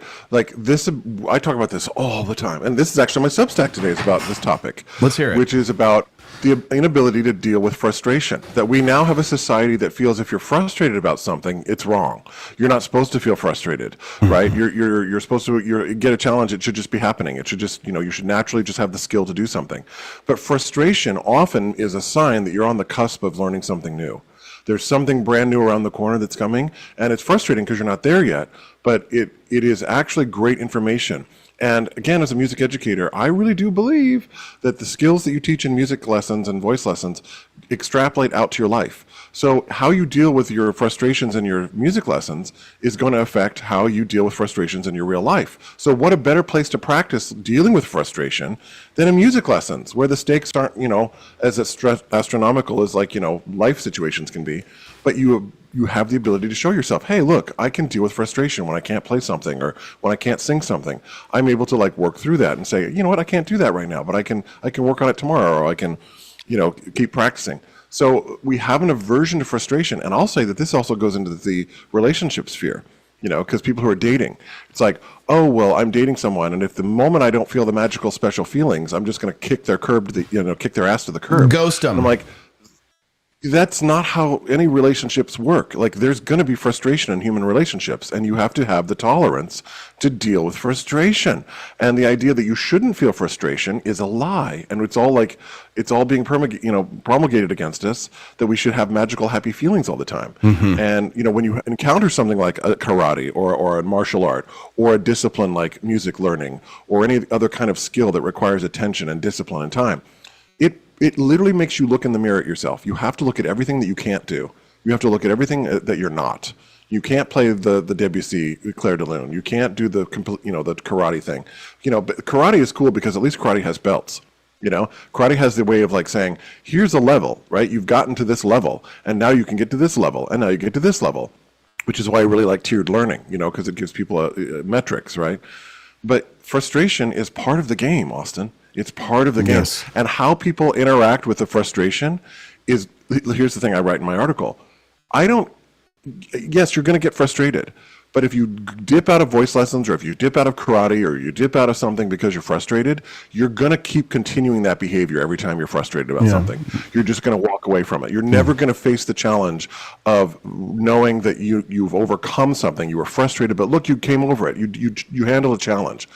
Which is why what great teaching should work with students like you're doing, to say, yeah, you're frustrated, and we're going to work through that, and you're going to come out on the other side. Yeah, okay, I want to hear this. Give up. This is great stuff. And people are saying they're feeling frustrated by the lack of Epstein talk. Geez. I do want to talk about that. Yeah, with you all have been very patient, so thank you. Fire Pam Bondi. Pam Bondi. Oh, get her out of the office. Oh, damn. Okay. All right, we're just jumping right in head first. Justin, this is my feeling. Yeah, go ahead, Justin. Tell us. How do you feel? What the hell? I'm shocked. I'm shocked by what's going on. And tomorrow, hopefully, I'll XYZ. There is no hopefully, biatch. I want the freaking information. Hopefully, we'll do all this politician speak. Get her out of the office. Get her out of there. I'm sorry. I'm going to go back to my coffee. I was never super excited about Pam Bondi in the first place. She's not been really super friendly towards our gun rights in the past. I've heard some grumblings about red flag laws from this lady, and then she becomes the attorney general, and I'm like, who is this bitch? And then she talks about the Epstein files and maybe and all this kind of stuff. I felt the same way, Justin. Get her out of there. Where's the damn documents? Did Trump choose her? Yeah, Trump chose her, but I mean, why? Maybe because she's a blonde. I have no idea. He's like. But there were far more qualified candidates for jobs like that, I'll tell you. And Kash Patel just took over the FBI, and he's also apparently moonlighting as the ATF chief, right? So he's going to do the alcohol, tobacco, firearms. But it's like an interim thing, so they might actually name somebody for that. But here's the thing. Epstein, JFK, it just feels like they're fucking us. That's exactly right. That's exactly right. And you know why, Justin? Because their names are on the list. I bet Pam Bondi's name is on the list. Here's what I'm going to assume from here on out. Here's what I'm going to assume from here on out is that if they don't release the list, it's because anybody who has the chance to release the list is on the list. There's what I'll assume from now on. Jacques Hughes. Why don't you want... Here's what the government tells us. If you've done nothing wrong, you have nothing to fear. That logic works both ways. Either that logic doesn't work or it works both ways. If the government has done nothing wrong and the people who are in charge now have done nothing wrong, then they should have no problem having that list released. But there are probably people who are still in power, who have the authority to veto these things, that don't want that list released. I'm pissed about it. And I really didn't like the conservative, smarmy, smug photo sessions they did yesterday, holding up binders that had ended up having nothing in them. And Justin, they got schnookered. The conservative influencers who were out taking that awful photograph where they're smiling, holding up the binders allegedly of victims, full of names of victims that had been redacted. Hundreds of victims of these assaults. and they're smiling and hold them up as a photo op, and that they're going to tease it all out to us. Oh, they're going to tease it all out so that they can get more clicks. Oh, no. Oh, no. Actually, it turns out that they got schnookered because there was really nothing in there that we didn't already know. There was nothing new. They got hammered and showed themselves to be, easily manipulated as well. Talking about, and I'm really tired of the hectoring that's going on from these people that are so always worried about children. Oh, children at drag shows and children at this and that and the other. We got to protect the children. And then they go off like these ghoulish smiles in front of the White House with these files of these actual victims of children who have actually been abused and have been trafficked. And I'm like, you don't care about children. You don't give a rat's ass about children. They don't care. They don't care, Justin. It's a grift. It's a grift. They just want to have Elon Musk's babies and retire with a nice, quiet check for the rest of their life, right? It's like, but again, why is it that these are the people that we elevate? Why are these the people that we have? Why is it always the least of us? In some ways. So I mean, because nobody has any gravitas. I mean, even Trump. I mean, look, did you see? I don't know if you talked about this week because I didn't catch every episode. Did you talk about the Trump Gaza AI thing that he posted on Truth Social? Yes, I did. You did talk about that? I did. Yes. Yeah, that was like. I don't know about this. What is this? I can find it, and I'll see if I can play it. Trump Gaza. So Trump posted this AI video. I made fun of it because the people dancing were the bearded ladies, Justin. Hold on. Yeah. Hold on. A place in France where the people wear no pants, and the girls walk around with the ding-dongs hanging down. Shame on you. Hold on. Let me see if I can find it. It was Trump Gaza. Everybody going to see. I'm trying not to dox myself here publicly as I've got this thing out. Maybe I'll take it off here until I can actually see it. So in case I see like a Donald Trump Gaza. There we go. Media. And let's see. Here's the video. So Stephanie, you'll be able to see it. Justin, you'll be able to hear it. The audience won't be able to hear you until we come back from the clip. Here we go.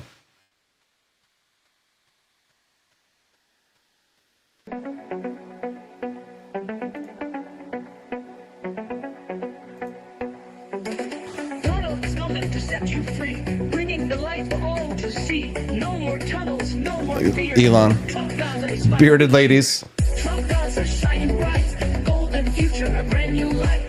Feast and dance, the deal is done. Trump Gaza number one. Trump Gaza shining bright, golden future, a brand new light. Feast and dance, the deal is done.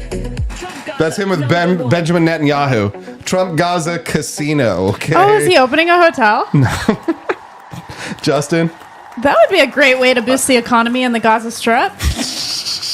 I love just Stephanie. like, this is our president, y'all. I'm just like, there's parts I love, and then there's parts I'm just kind of like, yo, what are you doing, bro? Yeah. But the idea of gravitas is gone, Austin. It's gone. It's gone. I don't think there would need to be another sort of a world cataclysm for us to have leaders that are austere again. We're not going back, Justin. We're not going back. We're deeply unserious. What do you expect when you get a man who's in the show business to be president? Right, yeah. Come on. Well, yeah, you think he's going to change? You elect a clown and you don't expect a circus? Yeah, exactly.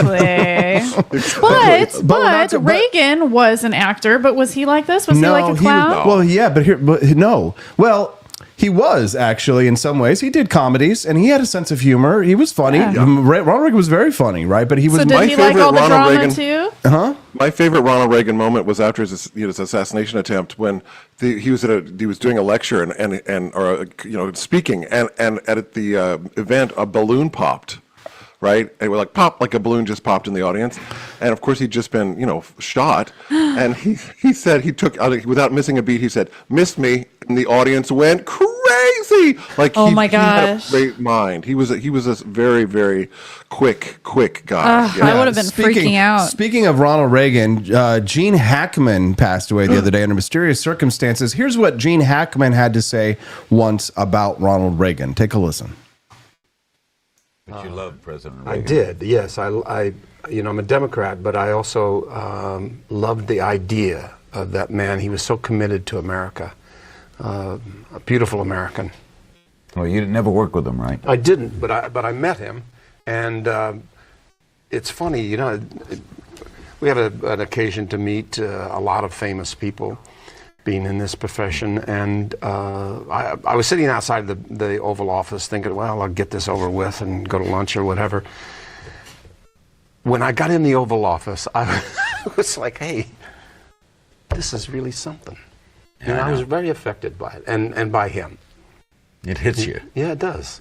Gene Hackman passed away along with his wife and one of his dogs. Why? Under the most mysterious circumstances. And it just seems to be, this story is getting weirder and weirder, Justin. I mean, Gene Hackman, I remember him obviously from Superman as a kid. He was Lex Luthor, and loved Gene Hackman. I never saw The French Connection. He won an Oscar for that one. But he was, it was funny because he kind of had the face of a coal miner, in some way. But he was a very famous, popular actor. Yeah, he's not very attractive. He was in his 90s when he died. His wife was in her late 60s. I think she was 69 when they passed away under mysterious circumstances the other day. They said no evidence of foul play. So I'm thinking, what? They just had a flu. Like maybe they left their fireplace. Their flue was closed. And their dog also had a problem? Right. So that sounds like a carbon monoxide or a gas leak or something. You know what I'm saying? Right. But it's like the problem is that the wife, that they said that they found like pills had flown out everywhere where the wife had fallen over. And then Gene apparently was in the shoe closet coming, like that you come in from the house. Like, so he was coming in from the house from the garage, and then he had like fallen. It was like this shoe closet, like he had fallen over in there and died. And he had fallen over. And then one of their dogs, which was inside the house, had died as well. There's some something going on in there. Something doesn't add up. So I think he had a heart attack. She ran to get the medication in the bathroom and hit her head. Oh my Something God. happened to her getting his medication.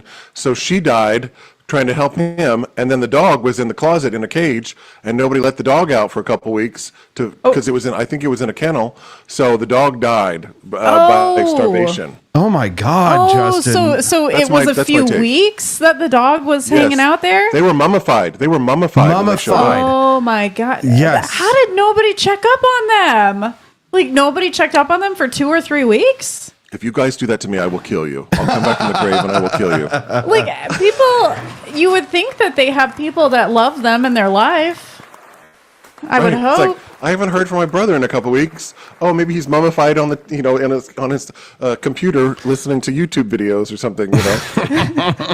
Don't leave me alone. You hear about that lady who was mummified for like years? Like, how do you mummify somebody for years and they did, like her electric bill kept going because I guess she had enough money in her bank account, so like they just kept the air on and she was sitting there in the air conditioning and like just like completely I heard kept about like that. a mummy. Right? This is in the UK. I think this is in the UK. I don't know why I'm laughing. I guess sometimes you just have to laugh at the idea of death because it's going to happen to all of us. Right, but it's just the conditions on which it happens, I think that's the terrifying. thing. I've always been. What is it? They used to have that TV show. What was it, like 1,000 Ways to Die or something like that? Like you're just like watching how people die, and you're like, man, people are really stupid. Yeah. In terms of, well, dude, there's the Darwin Awards that's committed. Right. That's the Darwin Awards are for people who could do it to themselves, and they do it in such a stupid way, doing something so stupid that they end up stopping their own bloodline, right? So in order to qualify for the Darwin Award, you have to have not had a child. So when you die, your bloodline dies. So with that's you. a lot of leftist people then. Well, well, I mean, you're not wrong. That's right. Yeah. They're doing vasectomies. I've got students of mine that have done vasectomies on themselves. Oh yeah, on themselves. Are you what? What? Wait, What? did they have the procedure, Yes. or Oh, they no, did it on like, themselves? They got the procedure. They're like, I had a vasectomy because of this administration. Okay, I'm like, God, I was like, I seriously thought that they had They use like a coat hanger or something. this isn't like snip, snap, snip, snap. I mean, I wouldn't. You probably could look that up on YouTube too, probably. But like, yeah, this isn't ancient Rome. We're not gonna go out and be like, yeah. Can I but just yeah, say that I have heard of somebody who has a pain problem now because of having a vasectomy, and so it's like, yeah, getting a vasectomy, that's one thing, but there could be some side effects long term, such as a pain syndrome, and it will hurt like heck. So watch out. The actor Gene Hackman was found dead in a mudroom. That's what this is, in a New Mexico home, and his wife was found dead on the floor of a bathroom on Wednesday. An open prescription bottle and scattered pills were discovered near her body on a counter in the bathroom. A dead German Shepherd was found 10 to 15 feet away. You would think that the New York Times and that all these outlets, Justin, would include that the dog was in a cage because people will want to know why the dog died. People care more about the dog than they do the humans. I know. I'm always sad when there were dogs other die. dogs on the property. There were other dogs on the property. Yes. There was like 2 other dogs there. Yeah, they said there was another dog, but the other dog was not dead. So maybe it had a doggy door and it didn't inhale the carbon monoxide fumes. But I mean, here's the thing: for 2 weeks, how did it eat? Was the other dog like starving to death? Right. But I mean, if one of the dogs died and was inside, maybe it was created. You would think they would say that it was created, but it would have to been. They're leaving out some things here. So, see, that's the thing. It says there's no apparent signs of foul play. And here's the thing. The fire department did not find signs of a carbon monoxide leak. Wow. This is the latest. That's then my original hypothesis stands. But she hit her head while getting him medicine. Yes. Yes. I think he had a heart attack and she went to get the medicine for him. I think something happened in the bathroom with her. She fell or something. The pill bottle went everywhere with the pills because she, hit her head or something, scattered the pills. And then the dog was like, "What the fuck?" And then just died.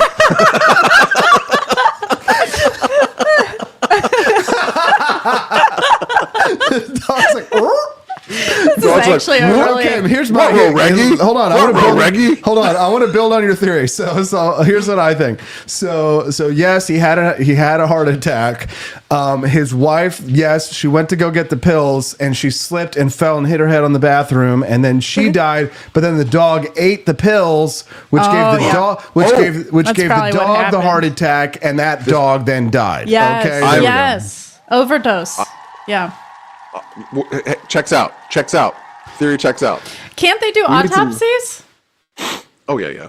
So we're like CSI over here, man. Yeah, exactly. We could write a new show. Libertarian CSI. I love it. Yes. All right. So we talked about the Epstein list. We talked about Gene Hackman. Here's a clip I want to play. This is kind of random, but this is the Speaker of the House, Mike Johnson, talking because like the Democrats are freaking out that Republicans are going to cut Medicaid. Justin, they're terrified that Republicans are going to cut Medicaid. Here is Speaker of the House, Mike Johnson, Republican, Justin, and here is his response to the concern. He's on CNN. Here's his stated response to the concern that Republicans might cut Medicaid. This is our Republican leader in the House of Representatives. Here we go. I challenge you or anybody on your staff, do a word search for Medicaid on the resolution that we passed last night. You will not find it. That is not part of this equation, okay? We're talking about finding efficiencies in every program, but not cutting benefits for people who rightly deserve that. Work requirements for Medicaid. That is something that is public opinion polls almost 90%. You don't want able-bodied workers on a program that is intended, for example, for single mothers with 2 small children who's just trying to make it. That's what Medicaid is for, not for 29-year-old males sitting on their couches playing video games. We're going to find those guys and we're going to send them back to work. That's what everybody supports. That's what the Republicans are for. And by the way, we find dignity in our work. That's going to be good for everybody. Okay, Justin. So here's if you just heard that at first blush, you might say, oh, that sounds pretty reasonable. But let me put it to you another way. Medicaid is for single mothers with small children who are just trying to make it. It's not for 29-year-old males sitting on their couch, sitting on their couch playing video games. In other words, it's the job of 29-year-old men in this country to subsidize single mothers. That's the way I read that. That's a really interesting take. I didn't think about that until you just said that there. But yeah. Get Medicaid. to work and support this people. Yeah, support the single. You're a 29-year-old man here, and by the way, the workforce. Can I just say something? Yes, the workforce participation rate for 29-year-old men is 89%. By the way, so get back to work. They tell us we are at work. It's the single moms who aren't at work. And the single moms, they can get the low-cost child care through the government, so there's no excuse why they can't work because their kids can be taken care of through the governmental child care. Medicaid is for single mothers, he says, with small children who are just trying to make it. It's not for 29-year-old males sitting on their couch playing video games. Let me tell you something, Justin. My ass has been working my whole entire life so that I can take care of people, being responsible to take care of people who have been irresponsible. So here's here's my proposal. Here's my proposal. You know how they say if you tax something, you get less of it? This is why cigarette taxes are very popular. Vice taxes are very popular. If you tax cigarettes, people will smoke less. It's understood that a tax is also something of a prohibition, at least to poorer and poorer people. Well, which of course begs the question of if an income tax is levied, what do we get less of, right? What do they want less of? Less income. But how about this? We don't want more single mothers on Medicaid. So how about a reverse tax? Let's tax single mothers. Let's have a single mother tax. And for every woman every child that a woman has out of wedlock, we will initiate, instead of a credit, she will get a tax, $500 a year per child for every child that you have out of wedlock that you cannot take care of. And we will just we'll just roll it on top of these people until like Benjamin Franklin said, we will make the poor uncomfortable by driving them out of it. Single mom tax. So what I'm hearing Absolutely, I agree with that. What I'm hearing is, now correct me if I'm wrong, is that society needs men? Interesting. I'm usually hearing how we don't need men all the time. It's fascinating that we need men now. Yeah. When they want to hold up these people. That's right. When they want to tax us, when they want Medicaid, when they want the money for their Medicaid, they want the 29-year-old video gamers to get off their ass, get off the couch, even though 89% of them are out there in the workforce working.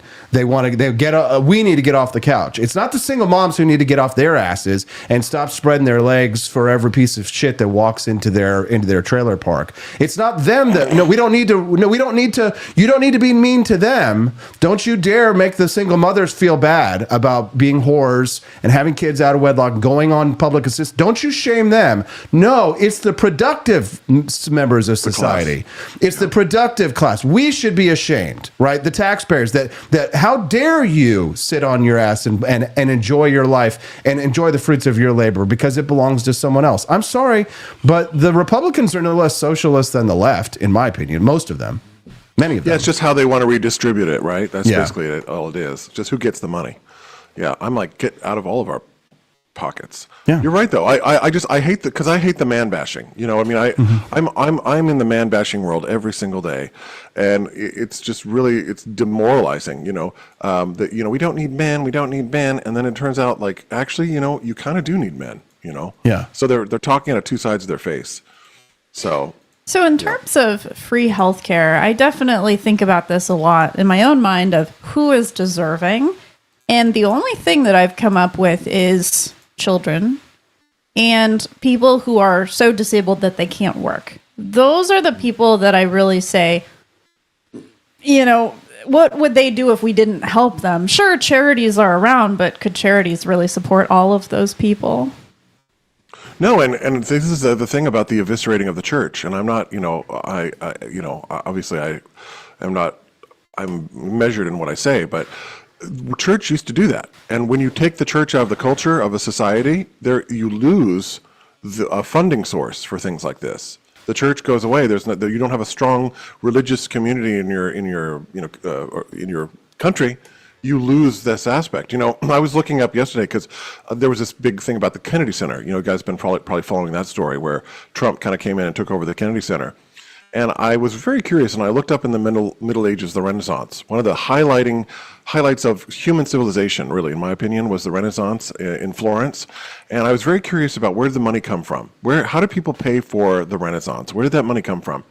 And the number one donor to the Renaissance, and the artists and the artisans and the architects and the musicians and the painters, the sculptors, the number one contributor to pay for all of that was the church. It was the Catholic Church that paid for that. And when you lose religious sort of power in a society, you lose a particular funding source of people that have a set of values and say, we value these things, we want to put our money behind these things, and we want to grow a society based on these values. And when you don't have that anymore, what do people do? They go to the state now, and they look at the government now as some sort of arbiter of morality of like, oh, here's how we're going to spend the money. And as you said, Austin, the government is in no position to legislate morality. It's not their job. Well, here's the thing: when the church does get our money, so when they are subsidizing the churches, for example, USAID money was going to subsects of the Catholic Church that was responsible for the importation of illegal immigrants into the United States. Like our taxpayer dollars, when they are spent, when the money goes to the churches, then it goes to do things that actually undermine the United States, right? Which is a lack of consent, because we don't have consent. Yeah, you know what I mean. There's no consent about that. Right, right. You can't on one hand say you can't. Well, you don't tax the churches, but also we should be subsidized by they should be allowed to be at the public trough as well. Like you're taking my tax dollars, and then it just. This is a good issue to bring up on that because, of course, a lot of conservatives don't agree with what those Catholic charities were doing and all the money that they were getting. But at the end of the day, that money it comes about through theft. It's stolen from us without our consent, because taxation is theft. And I brought that up at that hearing. I don't know if you saw that that lady yelling at me, that senator lady. I brought up the. Do not film me. Do not film me. Yeah, exactly. You have 6 seconds to stop filming me. Do you know why libertarians say taxation is theft, Justin? Do you kind of understand the philosophical framework of the concept? I get it. And I was saying yesterday to somebody, the whole argument we had in the American Revolution was this idea about taxation without representation, right? That you should not be taxed unduly if you are not being represented, right? Which was the big argument. And like I've said, the taxation we pay today compared to what was going on in the Revolution, the King George would salivate to see how much tax we pay. Yeah. He'd be like, dang, if I had just known that. So do I get it? I get it, because the thing is that we no longer have representation. When multinational corporations and large, invested interests and very powerful, lobby organizations can petition the government against the little guy, and yet the little guy's money keeps getting taken from him, we don't have taxation with representation. You have theft. You have money being stolen from people. I don't understand why we haven't declared a moratorium on taxation this year, period. Like with all this stuff that we found out. Like, you think people are going to continue to pay taxes? Small businesses are going to go, sure, let's do that. By the way, today's I don't know if you're following the wokey or the kind of lefty news today, but today's the blackout day on buying stuff. Have you seen this? Today's the day what we're does not that supposed to mean? buy Oh things. yeah, that's right. Yeah. Today, I did see a family member of mine on Facebook saying, "I'm not shopping today," It's and a I'm like, "What's boycott, going on?" yes. Yeah, it's a boycott. So it's always funny. okay. The socialists are, going to save their money. It's like, oh, interesting that you now have understood the idea of wanting to keep your money. Isn't that fascinating? That's just fascinating to me. So I understand the philosophical underpinnings of it, and the more Austin I live, when you see how the money is spent, I don't think any logical person can come to any other conclusion but to acknowledge that it is theft. It is theft, especially when you see the streets in your own town are not getting better, or the services in your own communities are not getting better locally. There's no net benefit. I mean, you can write a check for the government right now. I mean, I can go and do my estimated taxes, pay $2,000 or $3,000, and before the ink is dried on the check, the money is literally evaporated. It's like that South Park episode where they go to the bank, and the guy at the bank is like, and it's gone. And it's gone. It's like That's the money great. is just literally you could just set it on fire. You could just because the other thing too, Austin, is look at our debt. Look at our debt. This is a very serious problem that we should all care about. Look at what happens to countries when they go bankrupt. I mean, you could just stack up the bodies to look at Argentina and Greece in the early 2000s. What happens to countries when they're insolvent and they can't pay their debts? And that's where we are. And they want more. They're like, give us more, give us more, give us more, give us more. I'm just like, there has to come a point when the American people say, no, like I said, we fought a revolution for far less than this. Right. Far And less. absolutely. So the question of taxation being theft, right? If taxation is theft, people are like, well, why aren't you an anarchist then, Austin? Why don't you believe in no government, right? So the question is, should we abolish all forms of taxation? Not necessarily. And this is where you start to get people tied up into philosophical knots, but I will introduce this concept because I find it fascinating, is that if taxation is theft, should you abolish all taxation? Not necessarily, because some thefts might be justified. So, for example, if you have to steal a loaf of bread to survive, then you are justified in doing so. The government might be justified in taxing if this is necessary to prevent some terrible outcome like a breakdown of social order. Even Milton Friedman said in 1929 to do the one thing that libertarians wish that the government would stop doing, which is print money. So he was Chicago school. Correct. He was not Austrian. Milton Friedman argued that in the 1929 crisis, in the crash, that the problem was that the Federal Reserve stopped printing money, and they should have just printed the money enough to cover the deposits for the people who went to their banks and weren't able to get access to their funds, which created the spiral which led to the Great Depression ultimately, right? But if it does it matter then? So if taxation, right, if it can be justified, right, then why does it matter, right? Is it wrong? It is wrong to steal without having a very good reason, right? What counts as good reasons, right, is the question. But you are not justified in stealing money so you can buy a nice painting for your wall. But if taxation is theft, then it would be probably be wrong to tax people to pay for an art museum, right? So if it's wrong for me to steal, if it's wrong for me to use taxpayer dollars to buy art, then it's probably wrong for us to use taxpayer dollars to fund museums, in my opinion. Art museums. Well, there was an article this week by a guy named Don Baton, who is it's a sobriquet, or a nom de plume, if you will. Oh, I'm using fancy words. Nom de plume. Wait, can you define some of these things? I don't understand. Yes, what does that mean? A sobriquet or a nom de plume is kind of like an alias, a name that people give. Instead, it's like usually in an artistic sense. Okay. Like an art, like a ghostwriter name, or when someone like writes under another name. His name's Don Baton, and he's written a lot about how the classical musical industry has gone upside down, which is true. And he talked about this funding idea, right? Because with the acquisition of the Kennedy Center, Trump did actually something very interesting, which was to grab the Kennedy Center away from the ideological constraints that most of these theatrical organizations are operating under. Mm-hmm. So it's his one way to actually get into a theater to say, we are going to reorganize an artistic institution from the inside out. Which you couldn't, it's the one institution, it's the one artistic institution that he actually can exert some control over. And the article was talking about the taxes of, paying for arts and how it ultimately can lead to a corrupting force on the arts.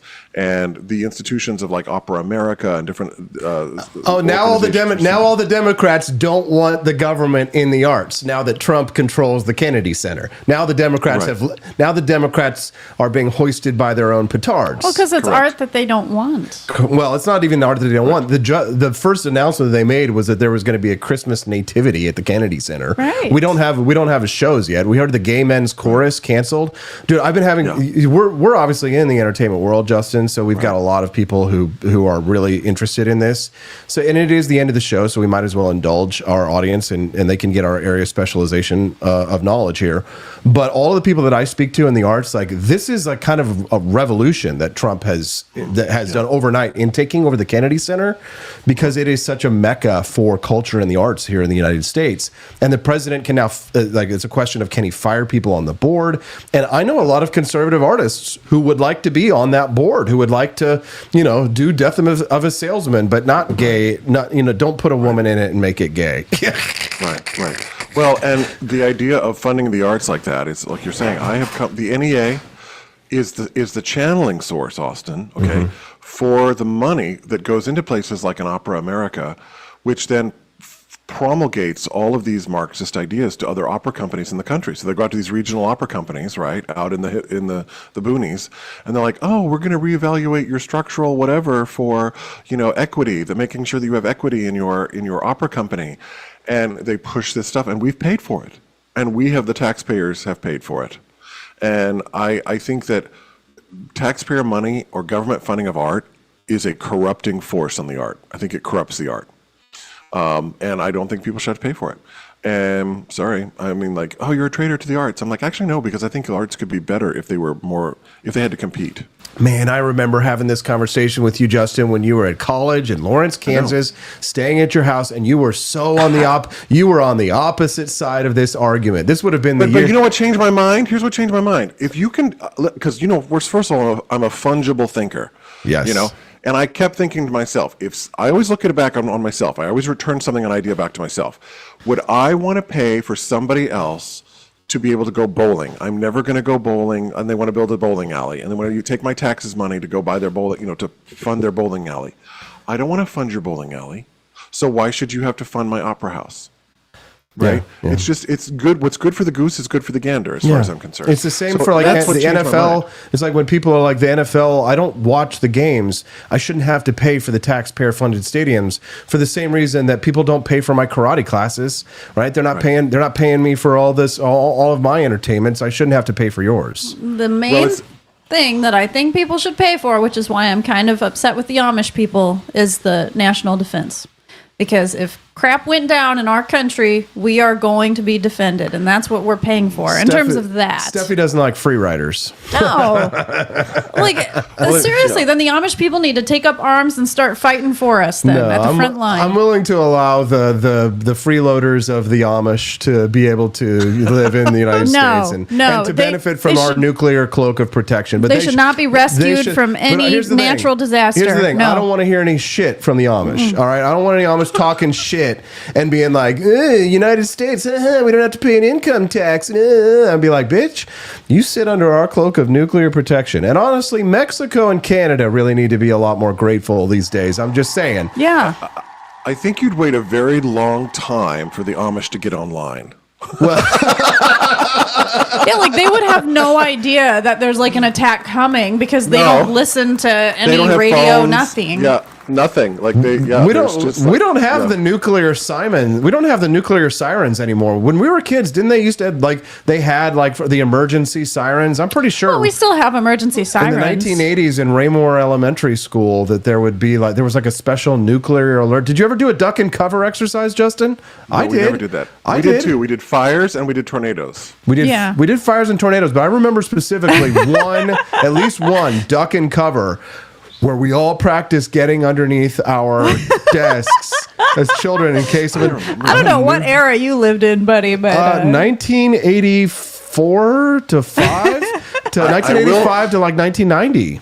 It's a point of pride that I can say this right now because I have the memory. Sometimes the memory is good. There was a distinction between the fire drill at elementary school and the tornado drill, and I can still remember what the distinction is because I'm that much of a good little goody two-shoes. The fire drill was me, me, me, me, me, and the tornado drill was me.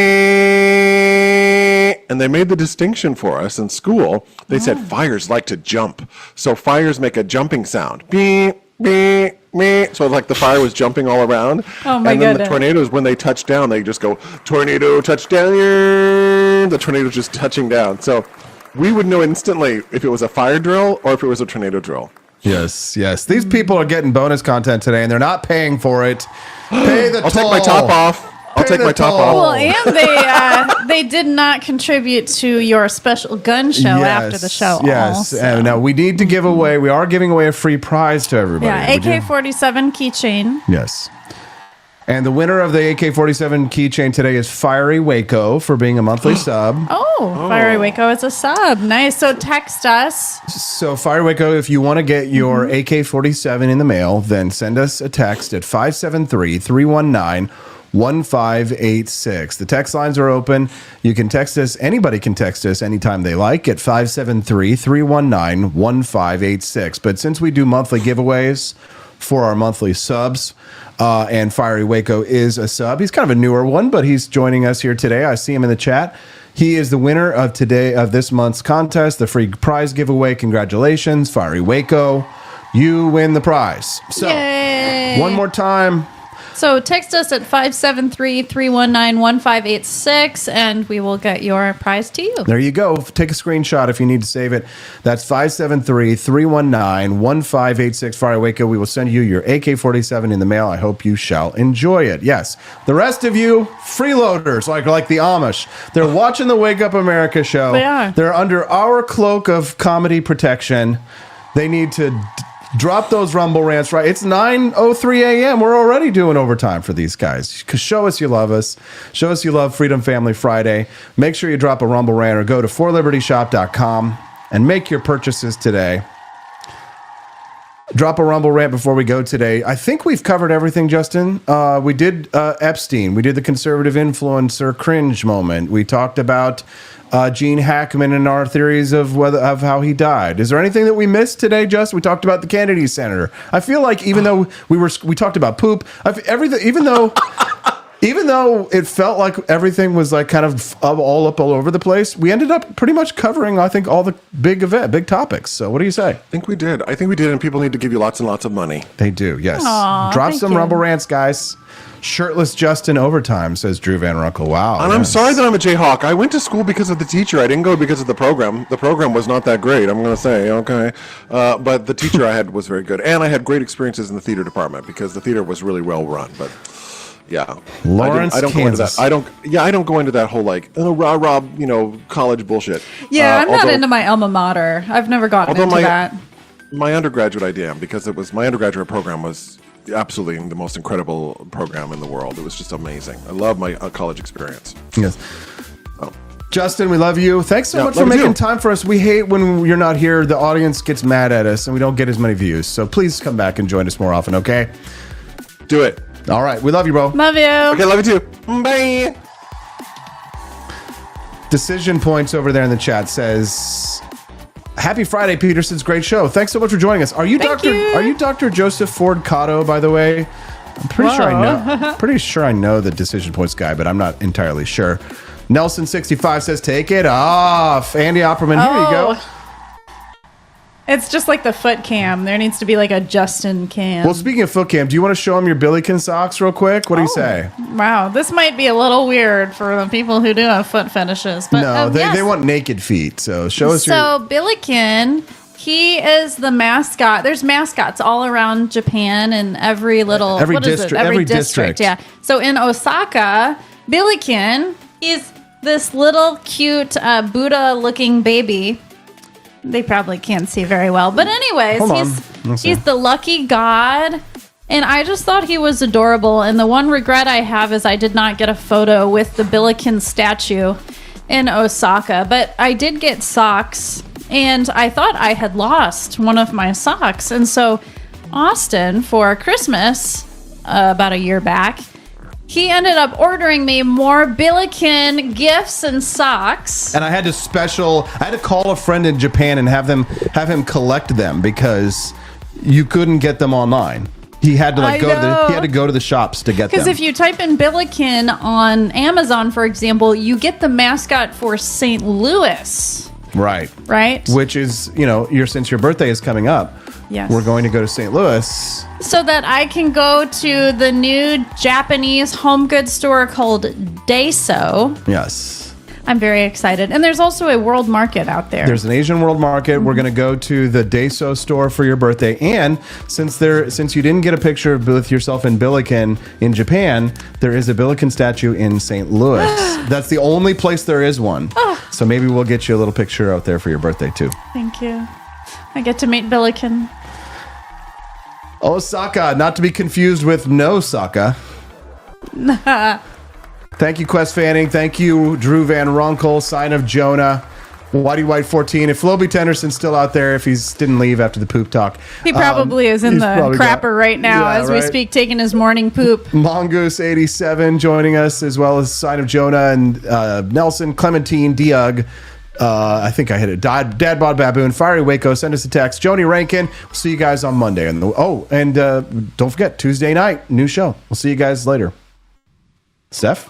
Be free and look out for our updates. So message us. Remember, text message us if you want updates about our show and the whole premium account that you can get into. Yep, stay in touch. We'll see you guys on Monday.